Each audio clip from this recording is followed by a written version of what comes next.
नमस्कार कलम कागज खटीर आउ गोटे नुआ एपिसोड आपण मानक स्वागत करुच्ची मु शुभकांत। आज कलम कागज खटीरे आम सहित एमती जड़े अतिथि अच्छा जी दिन में जड़े बैंक मैनेजर आउ राति मनीष मनर अंधारिया कोण को लिखुवा जड़े लेखक। तो आपण मैंने समस्ते जानी सारे मु क्या कथा कहूँ वर्तमान समय ओडिया साहित्य क्राइम थ्रिलर लिखि जी घरे घरे परिचित निकटरे किशोरी अस्मितार हत्या रहस्य और डाक्तर दंपति डबल मर्डर भली क्राइम थ्रिलर लिखि जी ओडिशा रे घरे घरे परिचित से आम पाखे आज अच्छा स्वरूप नायक। तो स्वरूप भाई आपको अनन्या डिजिटल प्लेटफॉर्म को स्वागत। समस्त को नमस्कार। आपन को नमस्कार। बयस सान हेले भी जेहेतु गोटे साहित्य समाज आम अच्छे तो ये सान बड़ हिसाब न थाए। आपन को आपन समस्त दर्शक मान को मु धन्यवाद जनाऊँगी जे आपण माने मते एमती गोटे प्लेटफॉर्म गोटे कलम कागज खटी साहित्य गोटे खटी को डाकी तो से समस्त पाखे मोर धन्यवाद रशा करुँच गोटे खटी आज भल लगे निहाती भाई आमे भी खुशी अच्छु आपण सागर आलोचना करने आपको पाई। तेज मोर प्रथम प्रश्न रहा साहित्य को लेकिन आपड़ जिते आरंभ करते प्रथम पुस्तक आपंकर आसाला अंधारू आराधना से गोटे कविता पुस्तक था। एबे तापर आपनकर जो बही आसिला किशोरी अस्मितार हत्या रहस्य हो कि डाक्तर दंपति डबल मर्डर हो ये गोटे क्राइम थ्रिलर ये जो कवितार माने जो सॉफ्ट एरा रु आपन जो क्राइम थ्रिलर भाया डार्क एरा को गले ये जो मूवटा आपनकर केमती थिला हठात आकु केमती आपन मैनेज करले। मो जीवन होची विफलतार जीवन। +2 पढुतली बीजेपी कॉलेज रे साइंस रखी पाठ पढुतली भाबली डॉक्टर हेबी हेई पारलेनी। इंजीनियरिंग कली इंजीनियरिंग कला पे भल पाठ पढले भल इंजीनियर टे हितांती। टीसीएस चाकरी कली भल इंजीनियर टे हेई पारलेनी।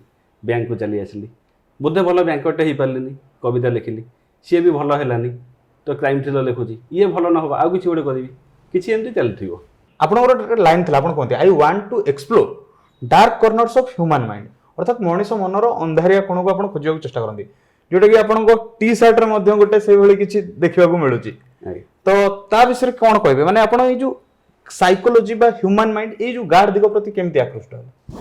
आमे मनीष ए समाज रे आमे कहूँ श्रेष्ठ जीव समाज सब श्रेष्ठ जीव मनीष किए कही मनीष कही आमे निजे निजको श्रेष्ठ कही को कुकुर बिले आमको तो श्रेष्ठ कही ना आमे कहले आमे तांकठू भल ठीक अच्छे आमे निजे सर्टिफिकेट देले किंतु जिते आमे मनीष हिसाब से कहूचे श्रेष्ठतार कथा को जहाँ कहूचे आमे सब सामना लोक को गोटे चेहरा देखौचे मुझे यही सार्ट पिंधिक आसी टी सार्ट पिंधिक आसी आप कहले मुझे गोटे चेहरा मोर देखापी आसी आपन आज मो सहित कथा आप गोटे चेहरा देखे कि पछे मुझे नुहे मुझे आज आपको देखा आपन से नुहति जहाँ आप आज मत देखा तो मु सब बेले सामना लोक को मुझे पढ़िया चेष्टा करे टिके चिन्ह चेष्टा करे सेटा संभव नुहे कहीं सब बेले आप भितर घरे राति आप केमती चेहरा कि बाहर को घरे कहीं नथिला बेले एकुटिया आप मन में कौन चली मुझे केवे पढ़ी पारिनी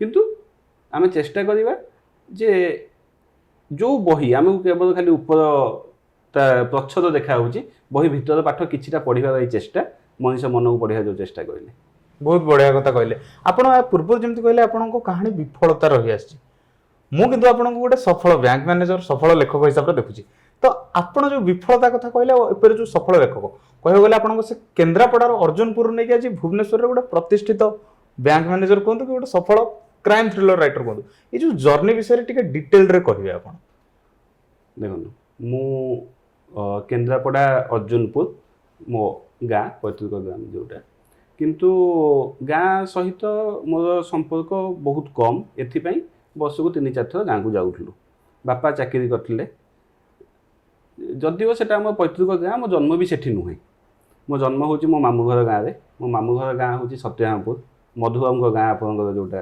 कटक सत्यहामपुर बापा चाकरी करते बापा जोठी जोठी चाकरी ट्रांसफर हेले मुझे जाई पाठ पढ़ली तो विशेषतः मो स्कूल 10 वर्ष कटी अनुगुल बंदपाल बोली गोटे जगह छोट जगह गोटे ब्लॉक हेडक्वार्टर सेठू 10 वर्ष पाठ पढ़ा पर मोर +2 science BJP junior college Bhubaneswar आसिली बीजेपी +2 सरला बरहमपुर गवर्नमेंट इंजीनियरिंग कॉलेज जोटा पार्ला महाराज इंजीनियरिंग कॉलेज मुझे बीटेक कली बीटेक 4 वर्ष पर से वर्ष मु टीसीएस जॉइन कली दिल्ली रे हैदराबाद ट्रेनिंग थी दिल्ली रे जॉब करली वर्षे से हुए तो से दिल्ली से जीवन सहित ମୁଁ ଖାପ ଖୁଆଇ ପାରିଲିନି ବା କହିପାରନ୍ତି ଏତେ କମ୍ ବୟସରେ ଏତେ ଗୋଟେ ଫାଷ୍ଟ ମୁଭିଂ ଟାଇମ୍ ସହିତ ରହିପାରିଲିନି। ପୁଣି ଓଡ଼ିଶା ପଳେଇ ଆସିଲି। 2015ରେ ଷ୍ଟେଟ୍ ବ୍ୟାଙ୍କ ପ୍ରୋବେସନାରୀ ଅଫିସର ହିସାବରେ ଜଏନ୍ କଲି। ଆଜିକି ପ୍ରାୟ 11 ବର୍ଷ ଷ୍ଟେଟ୍ ବ୍ୟାଙ୍କ ସହିତ ହେଇଗଲାଣି। ତା ସହିତ ଏ ଲେଖାଲେଖିର ସମୟ ଚାଲିଛି। ଏଇ ଯେଉଁ କଥାଟା କହିଲେ ଆମେ ଆପଣଙ୍କର ତିନିଟା ଡାଇଭର୍ସ ଦିଗ ଦେଖିଲୁ ବା ତିନିଟା ଯେମିତି କ୍ଲାସିଫାଇ କରାଯାଏ ଆପଣଙ୍କୁ ବି ତିନି ଭାଗ କରିବ। ଜଣେ କମ୍ପ୍ୟୁଟର ସାଇନ୍ସର ଗ୍ରାଜୁଏଟ୍, ତାପରେ ଜଣେ ବ୍ୟାଙ୍କ ମ୍ୟାନେଜର, ଆଉ ଜଣେ କ୍ରାଇମ୍ ଥ୍ରିଲର ଲେଖକ। ଏଇ ଯେଉଁ ତିନିଟା ଡିଫରେଣ୍ଟ ଜନର ରହିଲା, ସେମିତି ତିନିଟାଙ୍କ ଭିତରେ ଆପଣ କେମିତି ମ୍ୟାନେଜ କରନ୍ତି? ଆପଣଙ୍କର 10th ପଢ଼ି ସାରିଲେ ଆପଣ ତିନିଟା ଷ୍ଟ୍ରିମ୍ରେ ଯାଇପାରିବେ। ହଁ। Science, arts, commerce. ମୁଁ ପାଠ ପଢ଼ିଲି ସାଇନ୍ସରେ, ଚାକିରି କଲି କମର୍ସରେ, ଆଉ ଲେଖାଲେଖିରେ ଆର୍ଟ୍ସକୁ ରଖିଛି। ତ ମୋ ଜୀବନଟା ଗୋଟେ ଖେଚିଡ଼ି ହେଇଯାଇଛି। ତ ଏଇ ଖେଚିଡ଼ି ଖାଇବାକୁ ତ ସମସ୍ତଙ୍କୁ ଭଲ ଲାଗେ, କେହି ମନା କରନ୍ତି କି ନା ଯେ ମୋତେ ଖେଚୁଡ଼ି ଭଲ ଲାଗୁନି। ତ ମୁଁ ବି ସେ ଖେଚିଡ଼ି ଭିତରେ ଅଛି। ଯେ ଏଇ ଯେଉଁ କ୍ରାଇମ୍ ଥ୍ରିଲର ବା ଏଇ ଯେଉଁ ଅପରାଧମୂଳକ କାହାଣୀ ଯାହାକୁ କହିପାରିବେ, ଏଇଟା ଗୋଟେ ଡାର୍କ ଥିମ୍ ଭଳିଆ ଦେଖାଯାଏ ଆମ ସୋସାଇଟିରେ। ତ ଆପଣ ଯେତେବେଳେ ଲେଖିଲେ ଆପଣଙ୍କ ଫ୍ୟାମିଲି ଆପଣଙ୍କୁ ସେତେବେଳେ କେମିତି ଦେଖିଥିଲା ବା ଫ୍ୟାମିଲିରୁ କ'ଣ ମିଳିଥିଲା ଫାଷ୍ଟ ରିଆକ୍ସନ୍ ଯେତେବେଳେ ଆପଣ ଡାର୍କ ଥିମ୍ରେ ଲେଖିବା ଷ୍ଟାର୍ଟ କରିଥିଲେ? ଦେଖନ୍ତୁ, କ୍ରାଇମ୍ ଯେଉଁ ଜିନିଷ ଆପଣ କହୁଛନ୍ତି ଡାର୍କ କ୍ରାଇମ୍, ଏ ସବୁକୁ ପଛରେ ଯଦି ରଖିଦେବା, କ୍ରାଇମ୍ କେଉଁଠି ଘଟୁଛି? ଗୋଟେ ସମାଜରେ ଘଟୁଛି, ସୋସାଇଟି ଭିତରେ ଆମେ ଯେଉଁଠି ବଞ୍ଚୁଛେ, ଯେଉଁଠି ରହୁଛେ। ତ ମୁଁ ସମାଜର କଥା ହିଁ କହୁଛି, ମୁଁ ଲୋକଙ୍କ କଥା କହୁଛି, ମୁଁ ତାଙ୍କ ଚରିତ୍ରର କଥା କହୁଛି, ମୁଁ ସେମାନଙ୍କ ବ୍ୟବହାର କଥା କହୁଛି, ସେମାନଙ୍କ ମନରେ କ'ଣ ଚାଲିଛି ସେଇଟା କହୁଛି। ଯେତେବେଳେ ମୁଁ ସମସ୍ତଙ୍କୁ ନେଇ ଲେଖୁଛି, ତାକୁ ଆମେ ଗୋଟେ କ୍ରାଇମ୍ ଥ୍ରିଲର ଡାର୍କ ଏମିତି ଗୋଟେ ଛୋଟ ଜିନିଷ କାହିଁ ରଖିଦେବା? ତା ପଛରେ ଗୋଟେ ବହୁତ ବଡ଼ ଜିନିଷ ଅଛି। ଆଉ ସମାଜଠାରୁ ବଡ଼ ଜିନିଷ କ'ଣ ଅଛି? ନାଇଁ, କିନ୍ତୁ ସମାଜ ତାକୁ ସେଇଭଳି ଭାବରେ ଦେଖେନି ନା। ତେଣୁ ମୁଁ କହିବା ତା ପ୍ରତିକ୍ରିୟା କ'ଣ ଥିଲା? ଦେଖନ୍ତୁ, ସମାଜ ଦେଖେନି। ଆପଣ ଗୋଟେ ଭାବନ୍ତୁ, ଅପରାଧ କେଉଁଠି ଘଟେ? ସମାଜରେ। ସମାଜ କେତେବେଳେ? ଆପଣ ରାସ୍ତାରେ ଯାଉଛନ୍ତି, ରାସ୍ତାରେ ଆଉ ଗୋଟେ ଲୋକ ଗାଡ଼ିରେ ଯାଉଛି, ଆପଣ ତାକୁ ତ ସିଧା ମାରିଦେବେନି ନା। କାହା ପ୍ରତି ଆମର ଗୋଟେ ରାଗ ଆସେ ବା ଘୃଣା ଆସେ, ଯାହାକୁ ଆମେ ଭଲ ପାଆନ୍ତି, ଯାହା ସହିତ ମିଶନ୍ତି, ଯାହା ସହିତ ରହନ୍ତି, ଯାହାକୁ ଚାହାନ୍ତି, ଏଇମାନଙ୍କୁ। ତ ଅପରାଧକୁ ଯିବା ପୂର୍ବରୁ ସେଠି ଗୋଟେ ପ୍ରେମଟିଏ ଅଛି, ସେଠି ଗୋଟେ ଭଲ ପାଇବାଟିଏ ଅଛି, ସେଠି ଗୋଟେ ସମ୍ପର୍କଟେ ଅଛି, ସେଠି ଗୋଟେ ଭାବର ଆଦାନ ପ୍ରଦାନ ଅଛି, ସେଠି ଗୋଟେ ଆଶା ଅଛି, ଗୋଟେ ପ୍ରତ୍ୟାଶା ଅଛି, ଗୋଟେ ଚାହିଁବାପଣ ଅଛି। ଏ ସବୁ ଜିନିଷ ସରିଲା ପରେ ଆମେ ଶେଷରେ ଅପରାଧକୁ ଯାଉଛେ। ତ ଅପରାଧକୁ ଆପଣ ଯଦି କେହି ବି କହୁଛନ୍ତି ନାଇଁ ମୁଁ ଇଏ ଚାହୁଁନି, ବାକି ଜିନିଷ ଭୋଗନ୍ତୁ, ବାକି ଜିନିଷକୁ ବଞ୍ଚନ୍ତୁ। ବହୁତ ବଢ଼ିଆ ଭାବରେ ଆପଣ କହିଲେ। ଏଇ ତା ଭିତରେ ଆପଣ ଯେଉଁ ଭଲ ପାଇବାର କଥା କହିଲେ, ଆପଣର କଥା କହିଲେ, ଆମେ ଜାଣିଛୁ ଆପଣ ବିବାହିତ। ତେବେ ଆପଣଙ୍କର ଯେଉଁ ବିବାହ ପୂର୍ବରୁ ପ୍ରେମ ହେଇଥିଲା କି? କିଛି ସମ୍ପର୍କର ହିସାବ ରଖାଯାଏନି, ହିସାବ କରିକି ସମ୍ପର୍କ ରଖାଯାଏନି। ତ କିଛି ସମ୍ପର୍କ ଯେଉଁଠି ଯେମିତି ଅଛି ତାକୁ ସେଇଠି ଛାଡ଼ିଦେବା ଭଲ। ତ ସେମିତି କିଛି ସମ୍ପର୍କର ମୁଁ ଆଜି ହିସାବ ରଖିବାକୁ ଚାହିଁନି। ଯାହା ସେ ସମ୍ପର୍କ ଯେବେ ଥିଲା ସେ ବହୁତ ସୁନ୍ଦର ଥିଲା, ଭଲ ଥିଲା, ସେ ସେଇ ଭଲ ହେଇକି ସେଇଠି ଥାଉ। ଭାଉଜ ଏ ବିଷୟରେ ଜାଣନ୍ତି? ଏଇ ଯେଉଁ ସମ୍ପର୍କ ଆପଣ କହିଲେ ଯେଉଁଠି ଥାଉ, ଯେମିତି ଥାଉ, ଭଲରେ ଥାଉ। ଯେତେବେଳେ ଯେଉଁଠି ଥାଉ, ଯେମିତି ଥାଉ, ଭଲରେ ଥାଉ କହି ତାକୁ ଗୋଟେ ଜାଗାରେ ଛାଡ଼ି ଦିଆ ହେଇ ଆସିଛି। ସେ ଥିଲା ନା ଗୋଟେ ହିନ୍ଦୀରେ କହନ୍ତି କୁଛ ରିଶ୍ତୋं को एक हसीन मोड़ देके छोड़ देना चाहिए। ତ ଆଉ ଯେତେବେଳେ ଜୀବନରେ କିଛି ପୁରୁଣା କଥା ନାହିଁ, ତାକୁ ନେଇ ଆଲୋଚନା କରିବାରେ କିଛି ବି ଆବଶ୍ୟକତା ବି ନାହିଁ। ଏବେ ତ ଇଏ ଗଲା ପ୍ରେମ କଥା, ଆପଣଙ୍କର କେବେ ହୃଦୟ ଭାଙ୍ଗିଛି? ଜୀବନରେ ସମ୍ପୂର୍ଣ୍ଣ ମଣିଷ କେବେ କବିତା ଲେଖିପାରେନି। ଯାହା ପାଖରେ ସବୁ କିଛି ଅଛି, ସେ କ'ଣକୁ ନେଇ ଲେଖିବ? କିଛି ଭାଙ୍ଗିଲେ କିଛି ସୃଷ୍ଟି ହେବ। ଆପଣଙ୍କର ଏଇ କାଫେରେ ମୋ ନଜର ତ ସେମିତି ବହୁତ ଜିନିଷ ପଡ଼ିଯାଏ।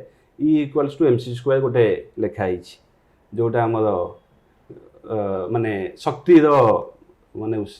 ଏନର୍ଜି ସେତେବେଳେ ହିଁ କ୍ରିଏଟ୍ ହୁଏ ଯେତେବେଳେ ଗୋଟେ ମାସ୍କ ଭାଙ୍ଗେ। କିଛି ଭାଙ୍ଗିଲେ କିଛି ସୃଷ୍ଟି ହେବ। ତ ଆଜି ଯଦି କବିତା ସୃଷ୍ଟି ହେଇଛି, ଆଜି ଯଦି ଲେଖା ସୃଷ୍ଟି ହେଇଛି, କିଛି ଭାଙ୍ଗିଛି ବୋଲି କିଛି ନୂଆ ତିଆରି ହେଇଛି। ତ ଏ ଭାଙ୍ଗିବା ଗଢ଼ିବାର ପ୍ରକ୍ରିୟା ଚାଲିଥିବ। ଏଇ ଯେଉଁ ଭାଙ୍ଗିଛି ବୋଲି ନୂଆ ସୃଷ୍ଟି ହେଇଛି, ଆପଣ କବିତା ଲେଖିଛନ୍ତି, ଆପଣ ଆମ ଦର୍ଶକମାନଙ୍କୁ ଗୋଟେ କବିତା ଶୁଣାଇ ପାରିବେ? କବିତା ନ କହି ଗୋଟେ ଛୋଟ କବିତାଂଶ ଖାଲି କହି ଦେଉଛି। ଗୋଟେ କବିତାର ପ୍ରିୟମ୍ବଦା, ଭଲ ପାଇ ଭୁଲିଯିବା ଯଦି ପୁଣ୍ୟ, ତେବେ ପାପ ହେ ଛାଡ଼, ପ୍ରେମ ବୋଲି ଥରେ ଲେଖିଦେଲା ପରେ ଆଉ ପାପ ପାଇଁ ଜାଗା କାହିଁ। ବହୁତ ସୁନ୍ଦର। ପ୍ରେମ ବୋଲି ଥରେ ଲେଖିଦେଲା ପରେ ଆଉ ପାପ ପାଇଁ ଜାଗା ନାହିଁ। ବହୁତ ବଢ଼ିଆ ସେ କହିଲେ। ତ ମୁଁ ଦେଖୁଛି ୟା ଭିତରେ ମୁଁ ଯୋଉ ପ୍ରଶ୍ନ ପଚାରୁଛି ଆପଣ ବହୁତ ବଢିଆ ସେ ତାର ଉତ୍ତର ଦଉଛନ୍ତି, ତ ସେଥିରୁ ଜଣାପଡୁଛି ଆପଣଙ୍କ ସେନ୍ସ ଅଫ ହ୍ୟୁମର ବହୁତ ଭଲ। ଆପଣ କଣ ପିଲାବେଳେ ଆଲମଣ୍ଡ ଖାଉଥିଲେ କି? ସେଟା ମୋ ବାପା ମା କହିପାରିବେ ନା, ମୁଁ ଆଉ ପିଲାବେଳେ କ'ଣ ଖାଉଥିଲି ମନେ ରଖିଛି। ତେବେ ଏଇ ଯୋଉ ପ୍ରେମ ଭଲ ପାଇବା ୟା ଛଡା ଏମିତି କିଛି ଦୁଷ୍ଟାମି ଆପଣ କରିଛନ୍ତି କଲେଜ ଟାଇମରେ ହଉ କି ଯୋଉଟା ଆପଣଙ୍କର ଜୀବନ ସାରା ମନେ ରହିବ? କିଛି ଏମିତି ମାନେ କଲେଜ ସମୟରେ ଯାହା ଯାହା ଦୁଷ୍ଟାମି କରିଛୁ ସେଟା ମାନେ ଯଦି ସତରେ ମୁଁ କହିବ ସେ ଆପଣ ସେଟା କାଟି ଦେବାକୁ ପଡ଼ିବ, ଆପଣ 10 ମିନିଟ୍ ଦେଖିପାରିବେନି, ନାଇଁ ନାଇଁ, ଶୁଣିପାରିବେନି। ଆମର ଅନକଟ ରହିବ, ଆପଣ କୁହନ୍ତୁ, କିଛି କଟାଯିବ ନାହିଁ। କଲେଜ ସମୟରେ ମନେ ଅଛି ଆମର ଜଣେ ଅଧ୍ୟାପକ କଲେଜ ପାଠ ପଢ଼ିଲା ବେଳେ ତାଙ୍କର ବିବାହ ହେଉଥିଲା। ସେଟା ଦ୍ୱିତୀୟ ତୃତୀୟ କେତେ ନମ୍ବର ଆମେ ଜାଣିନୁ, କିନ୍ତୁ ଜାଣିଛୁ 2 କିମ୍ବା 3 ଇଏ ଯାହା ବି ହଉ। ତ କଲେଜ ହଷ୍ଟେଲକୁ ଲାଗି ତାଙ୍କ କ୍ୱାର୍ଟର ଥିଲା, ଆମେ ଜାଣିପାରିଲୁ ତାଙ୍କ ବାହାଘର ହେଇଛି। ତ ସେତେବେଳେ ମୋବାଇଲ ଫୋନ୍ ନୂଆ ନୂଆ ଆସିଥାଏ, 2008-10 ଏଇ ମସିହା କଥା କହୁଛି। ମାନେ ସ୍ମାର୍ଟଫୋନ୍ ତ ଆସିନଥିଲା, କିପ୍ୟାଡ଼ ମୋବାଇଲ, ଛୋଟ ମୋବାଇଲ, ନୋକିଆ ଏନ୍ ସିରିଜ୍ ସେତେବେଳେ ବହୁତ ବଡ଼ ପଇସା ବାଲା ଘର ପିଲା ସେଟା ଧରୁଥିଲେ। ତ ସେଇ ସମୟର କଥା ଆମେ କ'ଣ କଲୁ, ଆମ ହଷ୍ଟେଲର ଯିଏ ସବୁଠୁ ଭଲ ପିଲା, ଭଦ୍ର ପିଲା, ତା ମୋବାଇଲରେ କେହି ଜଣେ ଏଡ଼ିଟ୍ କରି ସାର୍ଙ୍କ ନମ୍ବରଟାକୁ ମାନେ ଅନ୍ୟ ଗୋଟେ ନମ୍ବରକୁ ସାର୍ଙ୍କ ନାଁ ଲେଖି ସେଭ୍ କରିଦେଲା। ମାନେ ଯେଉଁ ପିଲା କହିଲେ କେହି ଅବିଶ୍ୱାସ କରିବାର ପ୍ରଶ୍ନ ଉଠିବ ନାହିଁ, କେହି ଦ୍ୱିତୀୟ ଥର ତାକୁ ଭେରିଫାଏ କରିବେ ନାହିଁ ଲେଖିଥିଲା। ଯେତେବେଳେ ଆମର ହଷ୍ଟେଲରେ ସମସ୍ତେ ଖାଉଛୁ ସନ୍ଧ୍ୟାରେ ବସିକି, ସେ ପିଲା ପାଖକୁ ଫୋନ୍ ଆସିଲା ସାର୍ଙ୍କର, ଆରେ କାଲି ତ ମୋ ବାହାଘର ଅଛି ଜାଣିଛ, ଆଉ ମୁଁ ତ ସମସ୍ତଙ୍କୁ ଡାକିପାରୁନି, ଆଉ ହଷ୍ଟେଲ ପିଲା ଟିକେ ଆସିବ, ରାତିରେ ମୋ ଘରେ ଖାଇ ଦେଇକି ଯିବ। ତ ସେ ପିଲା କହିଛି, କାହାର ସନ୍ଦେହ ନାହିଁ, ପୁଣି ସମସ୍ତେ ଦେଖୁଛନ୍ତି, ସେ ଫୋନ୍ ସ୍ପିକରରେ ଦେଲା, ଯେତେବେଳେ ସାର୍ ଫୋନ୍ କରୁଛନ୍ତି ଇଏ କରୁଛନ୍ତି। ତାପରଦିନ ସାଙ୍ଗ ଯେତେବେଳେ ବାହାଘର ଅଛି, ସବୁ ପିଲା ଭଲ ଡ୍ରେସ୍ ପିନ୍ଧି ଇଏ ପିନ୍ଧି, ସେତେବେଳେ ଯାହା ଡ୍ରେସ୍ ଥାଏ କିଏ କାହାଠୁ ମାଗିକି ନେଇ, କିଏ ପରଫ୍ୟୁମ୍ ନେଇ, ଯେଉଁ ପିଲା 2 ବର୍ଷ ପାଠ ପଢ଼ିଲା ଭିତରେ ହଷ୍ଟେଲରୁ ବାହାରକୁ ବାହାରି ନାହାନ୍ତି ସିଏ ବି ସବୁ ବାହାରିଛନ୍ତି। ସିଏ ବାହାରିଲା ବେଳକୁ ଯେତେବେଳେ ସାର୍ଙ୍କ ଘରକୁ ଯାଇ ପହଞ୍ଚନ୍ତି, ସାର୍ ସେତେବେଳେ ମାନେ ବଡ଼ ଇଏ ହେଇକି ପଳେଇଛନ୍ତି, ମାନେ ବାହା ନା ଘରେ ଅଲଗା ଲୋକ ଯେଉଁମାନେ ବରଯାତ୍ରୀ ଯାଇନାହାନ୍ତି ଅଛନ୍ତି। ପାଖାପାଖି 60, 70, 100 ପିଲା ଯାଇ ସାର୍ଙ୍କ ଘର ସାମ୍ନାରେ କ'ଣ ନା ସାର୍ ଡାକିଥିଲେ ଖାଇବାକୁ ଆସିବାକୁ। ଜଣେ ସ୍ତ୍ରୀ ଲୋକ ପ୍ରଥମେ ଦ୍ୱାର ଖୋଲିଛନ୍ତି। ସେ ପ୍ରଥମେ ଯେଉଁ ପିଲାଟା ଯାଇଛି, ସେ ସେତେବେଳେ ଯେଉଁ କଲେଜ ଟାଇମ୍ରେ ଏ ଲମ୍ବା ଲମ୍ବା ଚୁଟି ରଖିକି ଇଏ ରଖି, ସେ ନୂଆ ନୂଆ ହିରୋ ମିଥୁନ ଷ୍ଟାଇଲ୍ରେ ସିଏ ଯାଇ ପହଞ୍ଚିଛି। ତ ସେ ଆଉ ଜଣେ ଘର ଭିତରେ ପୁରୁଷ ଲୋକଙ୍କୁ ଡାକି ଆଣିଲେ, ସେ କବାଟ ଖୋଲିଲେ, କ'ଣ ହେଲା ନା ଏଇଥିପାଇଁ ପୁଣି ଆସିଥିଲୁ ନା, ସେଇ ପିଲାଟାକୁ ଦେଖି ସେ କହୁଛନ୍ତି କେରା ଛୁଆ ଭଳିଆ ଦେଖାଯାଉଛ, ଖାଇବାକୁ ଚାଲି ଆସିଛ। ସିଏ ଏତିକି କହିଲା, ପଛରେ ଆଉ କେହି ଲୋକ ନାହାନ୍ତି, ସେ ଗୋଟିଏ 2ଟା ଛୁଆଙ୍କୁ ଛାଡ଼ିକି ଆଉ ପଛରେ କେହି ନାହାନ୍ତି। ଇଏ ଦୌଡ଼ିକି ତାପରେ ପାର ହେଇକି ପଳେଇ ଆସିଛନ୍ତି। ତ ଏଇ ଟାଇପ୍ର ବି ଇନସିଡେଣ୍ଟ ହେଇଛି। ଆଉ ସେ ସିମ୍କୁ ଯେଉଁଦିନ ଫୋନ୍ କରାଯାଇଛି ସେଇଦିନ ଭାଙ୍ଗି ଦିଆଯାଇଛି, ଆଉ ତାର କିଛି ଇତିହାସ ନାହିଁ। ତ ମାନେ କ୍ରାଇମଟା ସେତେବେଳେ ବି ଥିଲା। ଏଇଟା ବୋଧେ ଆପଣଙ୍କ ଇଞ୍ଜିନିୟରିଂ ଟାଇମ୍ର କଥା ହେଇଥିବ? ଏଇଟା +2 ଟାଇମ୍ର କଥା, ଆମେ ଆହୁରି ଆଗରୁ ନଷ୍ଟ ଥିଲୁ। ଯେଉଁ କୁହନ୍ତି ଷଷ୍ଠରୁ ନଷ୍ଟ, ସେଇଟା ଆପଣଙ୍କଠି ଦେଖିବାକୁ ମିଳିଛି। ଏଇ ଯେଉଁ ଦୁଷ୍ଟାମି କଥା ଆମେ ଜାଣିଲୁ ଆପଣଙ୍କର, ସ୍କୁଲ କଲେଜରେ ପ୍ରାୟତଃ ଭଲ ଯେଉଁମାନେ ପଢ଼ନ୍ତି, ଭଲ ପିଲା, ଯେମିତି ଆମର ନାରାୟଣ ସାହୁ ଜଣେ ଅଛି, ସେ ବହୁତ ଭଲ ଷ୍ଟୁଡେଣ୍ଟ ଥିଲା, ତ ସେମାନେ ଗପ କି କବିତା ଏସବୁ ଲେଖୁଛନ୍ତି। ଆପଣଙ୍କ ଭଳି ଦୁଷ୍ଟ ପିଲାମାନେ କ୍ରାଇମ ଲେଖନ୍ତି କି? ଭଲ ପିଲାମାନେ ସବୁବେଳେ ବଞ୍ଚିଯାଆନ୍ତି। ସ୍କୁଲରେ ଯେତେ ମୁଁ ବି ମାନେ ଯେଉଁ ସ୍କୁଲରେ ପଢ଼ୁଥିଲି, ସେ ସ୍କୁଲରେ ମୁଁ ଫାଷ୍ଟ ହେଉଥିଲି ଯେଉଁଠି ବି, ଯେଉଁ ବଦମାସି ସେଇ ମାନେ ଗୋଟେ ସେକେଣ୍ଡ ଡିଭିଜନ ପାଇଥିବା ପିଲା କି ଆହୁରି କମ୍ ଇଏ ପିଲା, ଯେଉଁମାନେ ପାଠ ନାହିଁ ବୋଲି ସ୍କୁଲରେ ଧରାଯାଏ, ସେମାନେ କରନ୍ତି ଆମେ ବି ସବୁ ସେଇ ସମାନ ଜିନିଷ ସମାନ କାମ କରିଥାଉ। ଫରକ ଏତିକି, ସେମାନେ ଧରା ପଡ଼ନ୍ତି, ଏ ଭଲ ପିଲାଟି ଧରା ପଡ଼େନି। ଯଦି ବା ଧରା ପଡ଼ିଲା ସେ ଖସିଯାଏ, କାହିଁକିନା ଇଏ ପାଠ ଭଲ ପଢ଼ୁଛି, ତ ସେ ଡିସକାଉଣ୍ଟଟା ସବୁବେଳେ ମିଳି ଆସିଛି। ତ ସେଇ ଡିସକାଉଣ୍ଟରୁ ବି ମୁଁ ଆଜି ଭାବୁଛି ବୋଧେ ମୁଁ ଏଇ ଜିନିଷ ଲେଖୁଛି ଯେ ଇଏ ମୁଁ ବି ଖସିଯିବି, ମୋତେ ଧରି ପାରିବେନି କେହି। ତାହେଲେ ସେଇ ଡିସକାଉଣ୍ଟ ଯୋଗୁଁ ଆଜି ଗୋଟେ ଦୁଷ୍ଟ ପିଲା ଖସି ଆସିଛି। ବହୁତ ବଢ଼ିଆ। ଆପଣଙ୍କ ଯଦି ଆମେ ଲେଖା କଥା ଦେଖିବା, ଆପଣଙ୍କ ଲେଖାରେ ଲଜିକ୍ ଥାଏ, ସାଇକୋଲୋଜି ଥାଏ, ଆପଣ ମାଇଥୋଲୋଜିର ଏଲିମେଣ୍ଟ ବି ଆଡ୍ କରନ୍ତି। ତ ଏଇ ଯେଉଁ କ୍ରାଇମ୍ ଥ୍ରିଲର ଲେଖିବା ବେଳେ ଏଇସବୁ ଆଡ୍ କରିବା ହଉ କି କ୍ରାଇମ୍ ଥ୍ରିଲର ଲେଖିବା ହଉ, ତାର ଷ୍ଟ୍ରକ୍ଚର ଏସବୁ କେତେ ଚ୍ୟାଲେଞ୍ଜିଂ ଥାଏ, ଆଉ କେମିତି ଆପଣ ଲେଖନ୍ତି? ଏ ଜିନିଷ ମୁଁ ଆପଣଙ୍କୁ ପୁଣି ମୁଁ ସେଇଠିକି ଯାଉଛି, ସାଇନ୍ସ ଆର୍ଟ୍ସ କମର୍ସ ଯେଉଁ ଜିନିଷକୁ। ଆପଣଙ୍କର ଲେଖା ବା ସାହିତ୍ୟ ଗୋଟେ ସୃଷ୍ଟି, ଆମେ ଯେଉଁଟା କହୁଛେ ଆର୍ଟ୍ସ ବା ଗୋଟେ କଳା, କିନ୍ତୁ ଏଇ ଯେଉଁ ଲେଖା ଏଥିରେ ବିଜ୍ଞାନ ରହିଛି। ଆପଣ ଏଠି ସ୍ୱର୍ଗରୁ ଆଣି କିଛି ଜିନିଷ ଥୋଇ ଦେଇକି ଗୋଟେ ପାଠକକୁ ବାଧ୍ୟ କରିପାରିବେନି ଚିନ୍ତା କରିପାରେ। ଆପଣ କବିତାରେ କରିପାରନ୍ତି, କବିତାରେ ଗୋଟେ ପରୀଟିଏ ଆସି ଓହ୍ଲେଇଯିବ, ସ୍ୱପ୍ନରେ ଆସି ଠିଆ ହେଇଯିବ। ଏଠି ସେ ଜିନିଷ ହୁଏନି। ଏଠି ଆପଣଙ୍କୁ ବିଜ୍ଞାନସମ୍ମତ କାରଣ ଦେବାକୁ ପଡ଼େ, କାହିଁକିର ଉତ୍ତର ଦେବାକୁ ପଡ଼େ। ତ ଯେତେବେଳେ ଏ ଜିନିଷଟା କରିବାକୁ ପଡ଼େ ଆପଣଙ୍କୁ ପୁଣି ବିଜ୍ଞାନକୁ ଫେରିବାକୁ ପଡ଼ିବ। ସେଠି କିଛି ଜିନିଷ ଆପଣ ଭୁଲ କରିପାରିବେ ନାହିଁ। ତ ସେଥିପାଇଁ ପ୍ରଥମେ ପଢ଼ିବାକୁ ପଡ଼େ, କିଛି ଜିନିଷ ବୁଝିବାକୁ ହୁଏ, ତା ଉପରେ ଟିକେ ଗବେଷଣା କରିବାକୁ ପଡ଼େ। ଏମିତି ହେଲେ କେମିତି ଇଏ ହେବ କି କ'ଣ ହେବ। ଆପଣ କିଛି ଗୋଟେ ବିଷୟର ନାଁ ଲେଖିଦେବେ, ଆପଣ ଲେଖିଦେବେ ସେ ବିଷୟରେ 10 ମିନିଟ୍ରେ ସେ ମରିଗଲା। କିନ୍ତୁ ଆପଣ ପ୍ରକୃତରେ ସେ ବିଷ ଯିଏ ଖାଉଥିବ ସେ 6-8 ଘଣ୍ଟା କି 10 ଘଣ୍ଟା ଯାଏଁ କିଛି ଜଣାପଡ଼ୁନଥିବ, ତା ପରଦିନ ଜଣାପଡ଼ିଥିବ। ଯଦି ଏମିତି ଥାଏ ତ ଆପଣଙ୍କ ପ୍ରଥମରୁ କ'ଣ ହେଲା, ଆପଣ ଷ୍ଟ୍ରକ୍ଚର୍ ଭୁଲ ହେଇଗଲା। ତାପରେ ଆପଣ ଯାହା ଲେଖିଲେ ବି ପାଠକ ଜାଣିବେ ମାନେ ରାଇଟର ଆଉ ବେସିକ୍ ନାହିଁ, ସେ ଆପଣଙ୍କ ଲେଖାକୁ ଗ୍ରହଣ କରିପାରିବେନି। ଆଉ ଆଜିକା ସମୟରେ ସେ ଜିନିଷ ନାହିଁ, ଆପଣ କିଛି ବି ଲେଖିଦେଇ ଖସିଯିବେ। କାରଣ ପାଠକ ଏଠି ବହୁତ ଚାଲାକ, ତା ପାଖରେ ସବୁ ଉପାଦାନ ଅଛି। ସିଏ ଆପଣଙ୍କ ଗୁଗଲ ମାରିଦେବ, ChatGPT ଜେମିନି ପକାଇଦେବ, ସେ ଜାଣିଦେବ କେଉଁ ଜିନିଷରେ କ'ଣ ରହିଛି, ରାଇଟର କେତେ ଠକିଛି, କେତେ ଇଏ କରିଛି। ତ ଏ ଜିନିଷକୁ ବହୁତ ଧ୍ୟାନ ଦେବାକୁ ପଡ଼େ। ତ ନିଶ୍ଚିତ ଏଭଳି ଲେଖିବା ନିହାତି ଚ୍ୟାଲେଞ୍ଜିଂ କଥା। ନିହାତି ଆପଣ କେମିତି ସେଇ ଯେଉଁ ଚ୍ୟାଲେଞ୍ଜିଂ ସିଚୁଏସନକୁ ଆପଣ କେମିତି ମ୍ୟାନେଜ କରନ୍ତି? ଆପଣ କେଉଁ ଷ୍ଟ୍ରକ୍ଚର ଲେଖନ୍ତି ସେଇଟା ଆମେ ଜାଣିବାକୁ ଚାହୁଁ। ମୋ ଷ୍ଟ୍ରକ୍ଚର ଇଏ ହେଉଛି, ଦେଖନ୍ତୁ, ମୁଁ ଯଦି ଆପଣଙ୍କର ଯେତିକି ବି ଦର୍ଶକ ଅଛନ୍ତି, ମୋତେ ଯଦି ଗୋଟେ 5 ମିନିଟ୍ରେ କୁହାହେବ ଗୋଟେ କ୍ରାଇମ୍ ଥ୍ରିଲର ବା ଗୋଟେ ଡାର୍କ ମିଷ୍ଟ୍ରି ଜିନିଷ କେମିତି ଲେଖା ହେବ 5-10 ମିନିଟ୍ରେ, ସବୁଠୁ କ୍ୱିକ୍ ଇଏରେ କହିପାରିବି। କିଛିଟା ଛୋଟ ଛୋଟ ଜିନିଷ ମୁଁ କହିବି। ମୁଁ ଭାବୁଛି ଏଇଟା କେହି ବି ଯଦି ବ୍ୟବହାର କରି, ଯିଏ ବି ଏଇ ଦିଗରେ ଲେଖିବାକୁ ଚାହୁଁଛନ୍ତି ବା ଭାବୁଛନ୍ତି ଲେଖିବେ କି କେମିତି ଲେଖିବେ ଜାଣିପାରୁନାହାନ୍ତି, ସମସ୍ତଙ୍କୁ ସାହାଯ୍ୟ କରିବି ଭାବୁଛି। ପ୍ରଥମ କଥା, ଆପଣ ମୋତେ ସେତେବେଳେ ପଚାରୁଛନ୍ତି, ମୁଁ ଗୋଟେ ପଚାରୁଛି, କୁହନ୍ତୁ। ଆପଣ ଯେତେବେଳେ ଗୋଟେ କ୍ରାଇମ୍ ଥ୍ରିଲର ପଢ଼ୁଛନ୍ତି ବା ଇଏ କରୁଛନ୍ତି, ପ୍ରୋଟାଗୋନିଷ୍ଟ ଗୋଟେ ଚରିତ୍ର ଥାଏ, ଇଏ ଥାଏ, ତ ଆପଣ କୁହନ୍ତୁ ଗୋଟେ ରିଅଲ୍ ଲାଇଫ୍ରେ ପ୍ରୋଟାଗୋନିଷ୍ଟ କିଏ? ଯିଏ ଲେଖୁଛି ସେ ରାଇଟର ପ୍ରୋଟାଗୋନିଷ୍ଟ, ନା ଯିଏ ପଢ଼ୁଛି ସେ ପାଠକ ପ୍ରୋଟାଗୋନିଷ୍ଟ? ଯିଏ ପଢ଼ୁଛି ମୋତେ ଲାଗେ ସେ ପାଠକ ପ୍ରୋଟାଗୋନିଷ୍ଟ। କାହିଁକି? ରିଅଲ୍ ଲାଇଫ୍ କଥା ଆସିଲେ ସେ ଲୋକଟା ପଢ଼ୁଛି ତ ତା ଲାଇଫ୍ରେ ସେ ରିଲେଟ୍ କରିପାରେ ବେଳେବେଳେ କିଛି କିଛି। ସେଥିଲାଗି ଗୋଟେ ପାଠକ ଆଉ ଗୋଟେ ଲେଖକ, ଏ ଦୁଇ ଜଣଙ୍କ କାମ ହେଉଛି ଅଲଗା।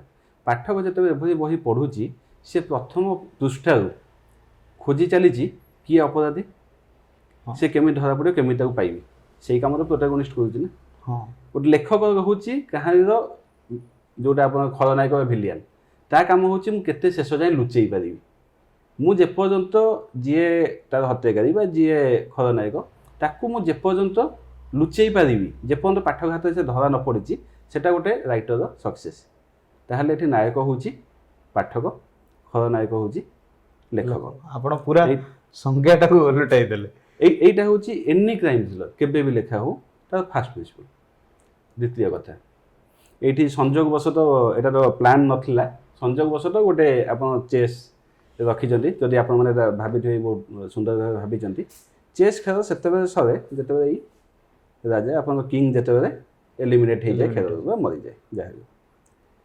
ତ ଏମିତି କଲେ ହୁଅନ୍ତାନି, ଗୋଟେ ପିସ୍ ଆସିବ, ଗୋଟେ କିଙ୍ଗକୁ ମାରିଦେବ, ଖେଳ ସରିଯିବ। ସେମିତି ହୁଏନି, ମଜା ଆସିବନି। ମଜା ଆସିବ, ଆପଣ ତା ପଛରେ ସୈନ୍ୟ ଲଗାଇବେ, ଆପଣ ତା ପଛରେ ଆପଣଙ୍କର ବିଶପ୍ ଲଗାଇବେ, ହାତୀ ଲଗାଇବେ, ତା ପଛରେ ଆପଣଙ୍କର ନାଇଟ୍ ରହିବ। ଏ ସମସ୍ତଙ୍କୁ ନେଇ ଖେଳ ଚାଲିଥିବ। କାହାଣୀରେ ଆପଣଙ୍କୁ କିଛି ଚରିତ୍ର ବା ପାତ୍ର ଯେଉଁମାନେ ପାର୍ଶ୍ୱରେ ଥିବେ, ସେମାନେ ଆପଣଙ୍କୁ ଛନ୍ଦି ଚାଲିଥିବେ। କିନ୍ତୁ ପ୍ରତି ମୁହୂର୍ତ୍ତରେ ପ୍ରତି ଷ୍ଟେପ୍ରେ ଆପଣଙ୍କର ଇଏ ଥିବ, ରାଜା ପାଖରେ ପହଞ୍ଚିବି, କିନ୍ତୁ ସେ ରାସ୍ତାଟା ସିଧା ନୁହେଁ। ଆପଣଙ୍କୁ ତା ପୂର୍ବରୁ କିଛି ଚରିତ୍ରମାନଙ୍କୁ କିଛି ଦେଇ ଯିବାକୁ ପଡ଼ିବ, ସେମାନଙ୍କୁ ଆପଣଙ୍କୁ ଗୋଟି ଗୋଟି କରି ହଟେଇବାକୁ ପଡ଼ିବ। କିଛି ଚରିତ୍ର ହଟିଲେ କିଛି ପହଞ୍ଚିବାର ରାସ୍ତା ସୁବିଧା ହେବ। କାହାଣୀ ଗତିଶୀଳ ହେବାକୁ ହେଲେ କିଛି ଚରିତ୍ରକୁ ଧୀରେ ଧୀରେ କାହାଣୀ ହଟେଇବାକୁ ପଡ଼େ। ହଟେଇବାକୁ ପଡ଼ିଲେ ଆପଣ ସେତିକି ନିକଟତର ହେବେ କାହାଣୀର ଶେଷ ପାଇଁ। ମୁଁ ଭାବୁଛି ଏତିକି ଯଦି ଜଣେ ଚିନ୍ତା କରିପାରିଲା ଗୋଟେ କ୍ରାଇମ୍ ଥ୍ରିଲର ଲେଖିବାରେ, ସେ ଗୋଟେ ବେସିକ୍ ଷ୍ଟୋରି ଲେଖିଦେଇପାରିବ ଆରାମସେ। ଗୋଟେ ଭଲ କାହାଣୀ, ଗୋଟେ ପାଠକ ଭଲ ପାଇବା ଭଳି କାହାଣୀ ଲେଖିଦେଇପାରିବ। ଏଇ 2-3ଟି ଜିନିଷ ମୁଣ୍ଡରେ ରଖିଲେ, ବେଶୀ ଜିନିଷ ରଖିବା ଦରକାର ନାହିଁ। ତାପରେ ଟେକ୍ନିକାଲିଟି ଯେଉଁ ସାଇନ୍ସ ଏସବୁ ଜିନିଷ ପଛରେ ଆସିବ।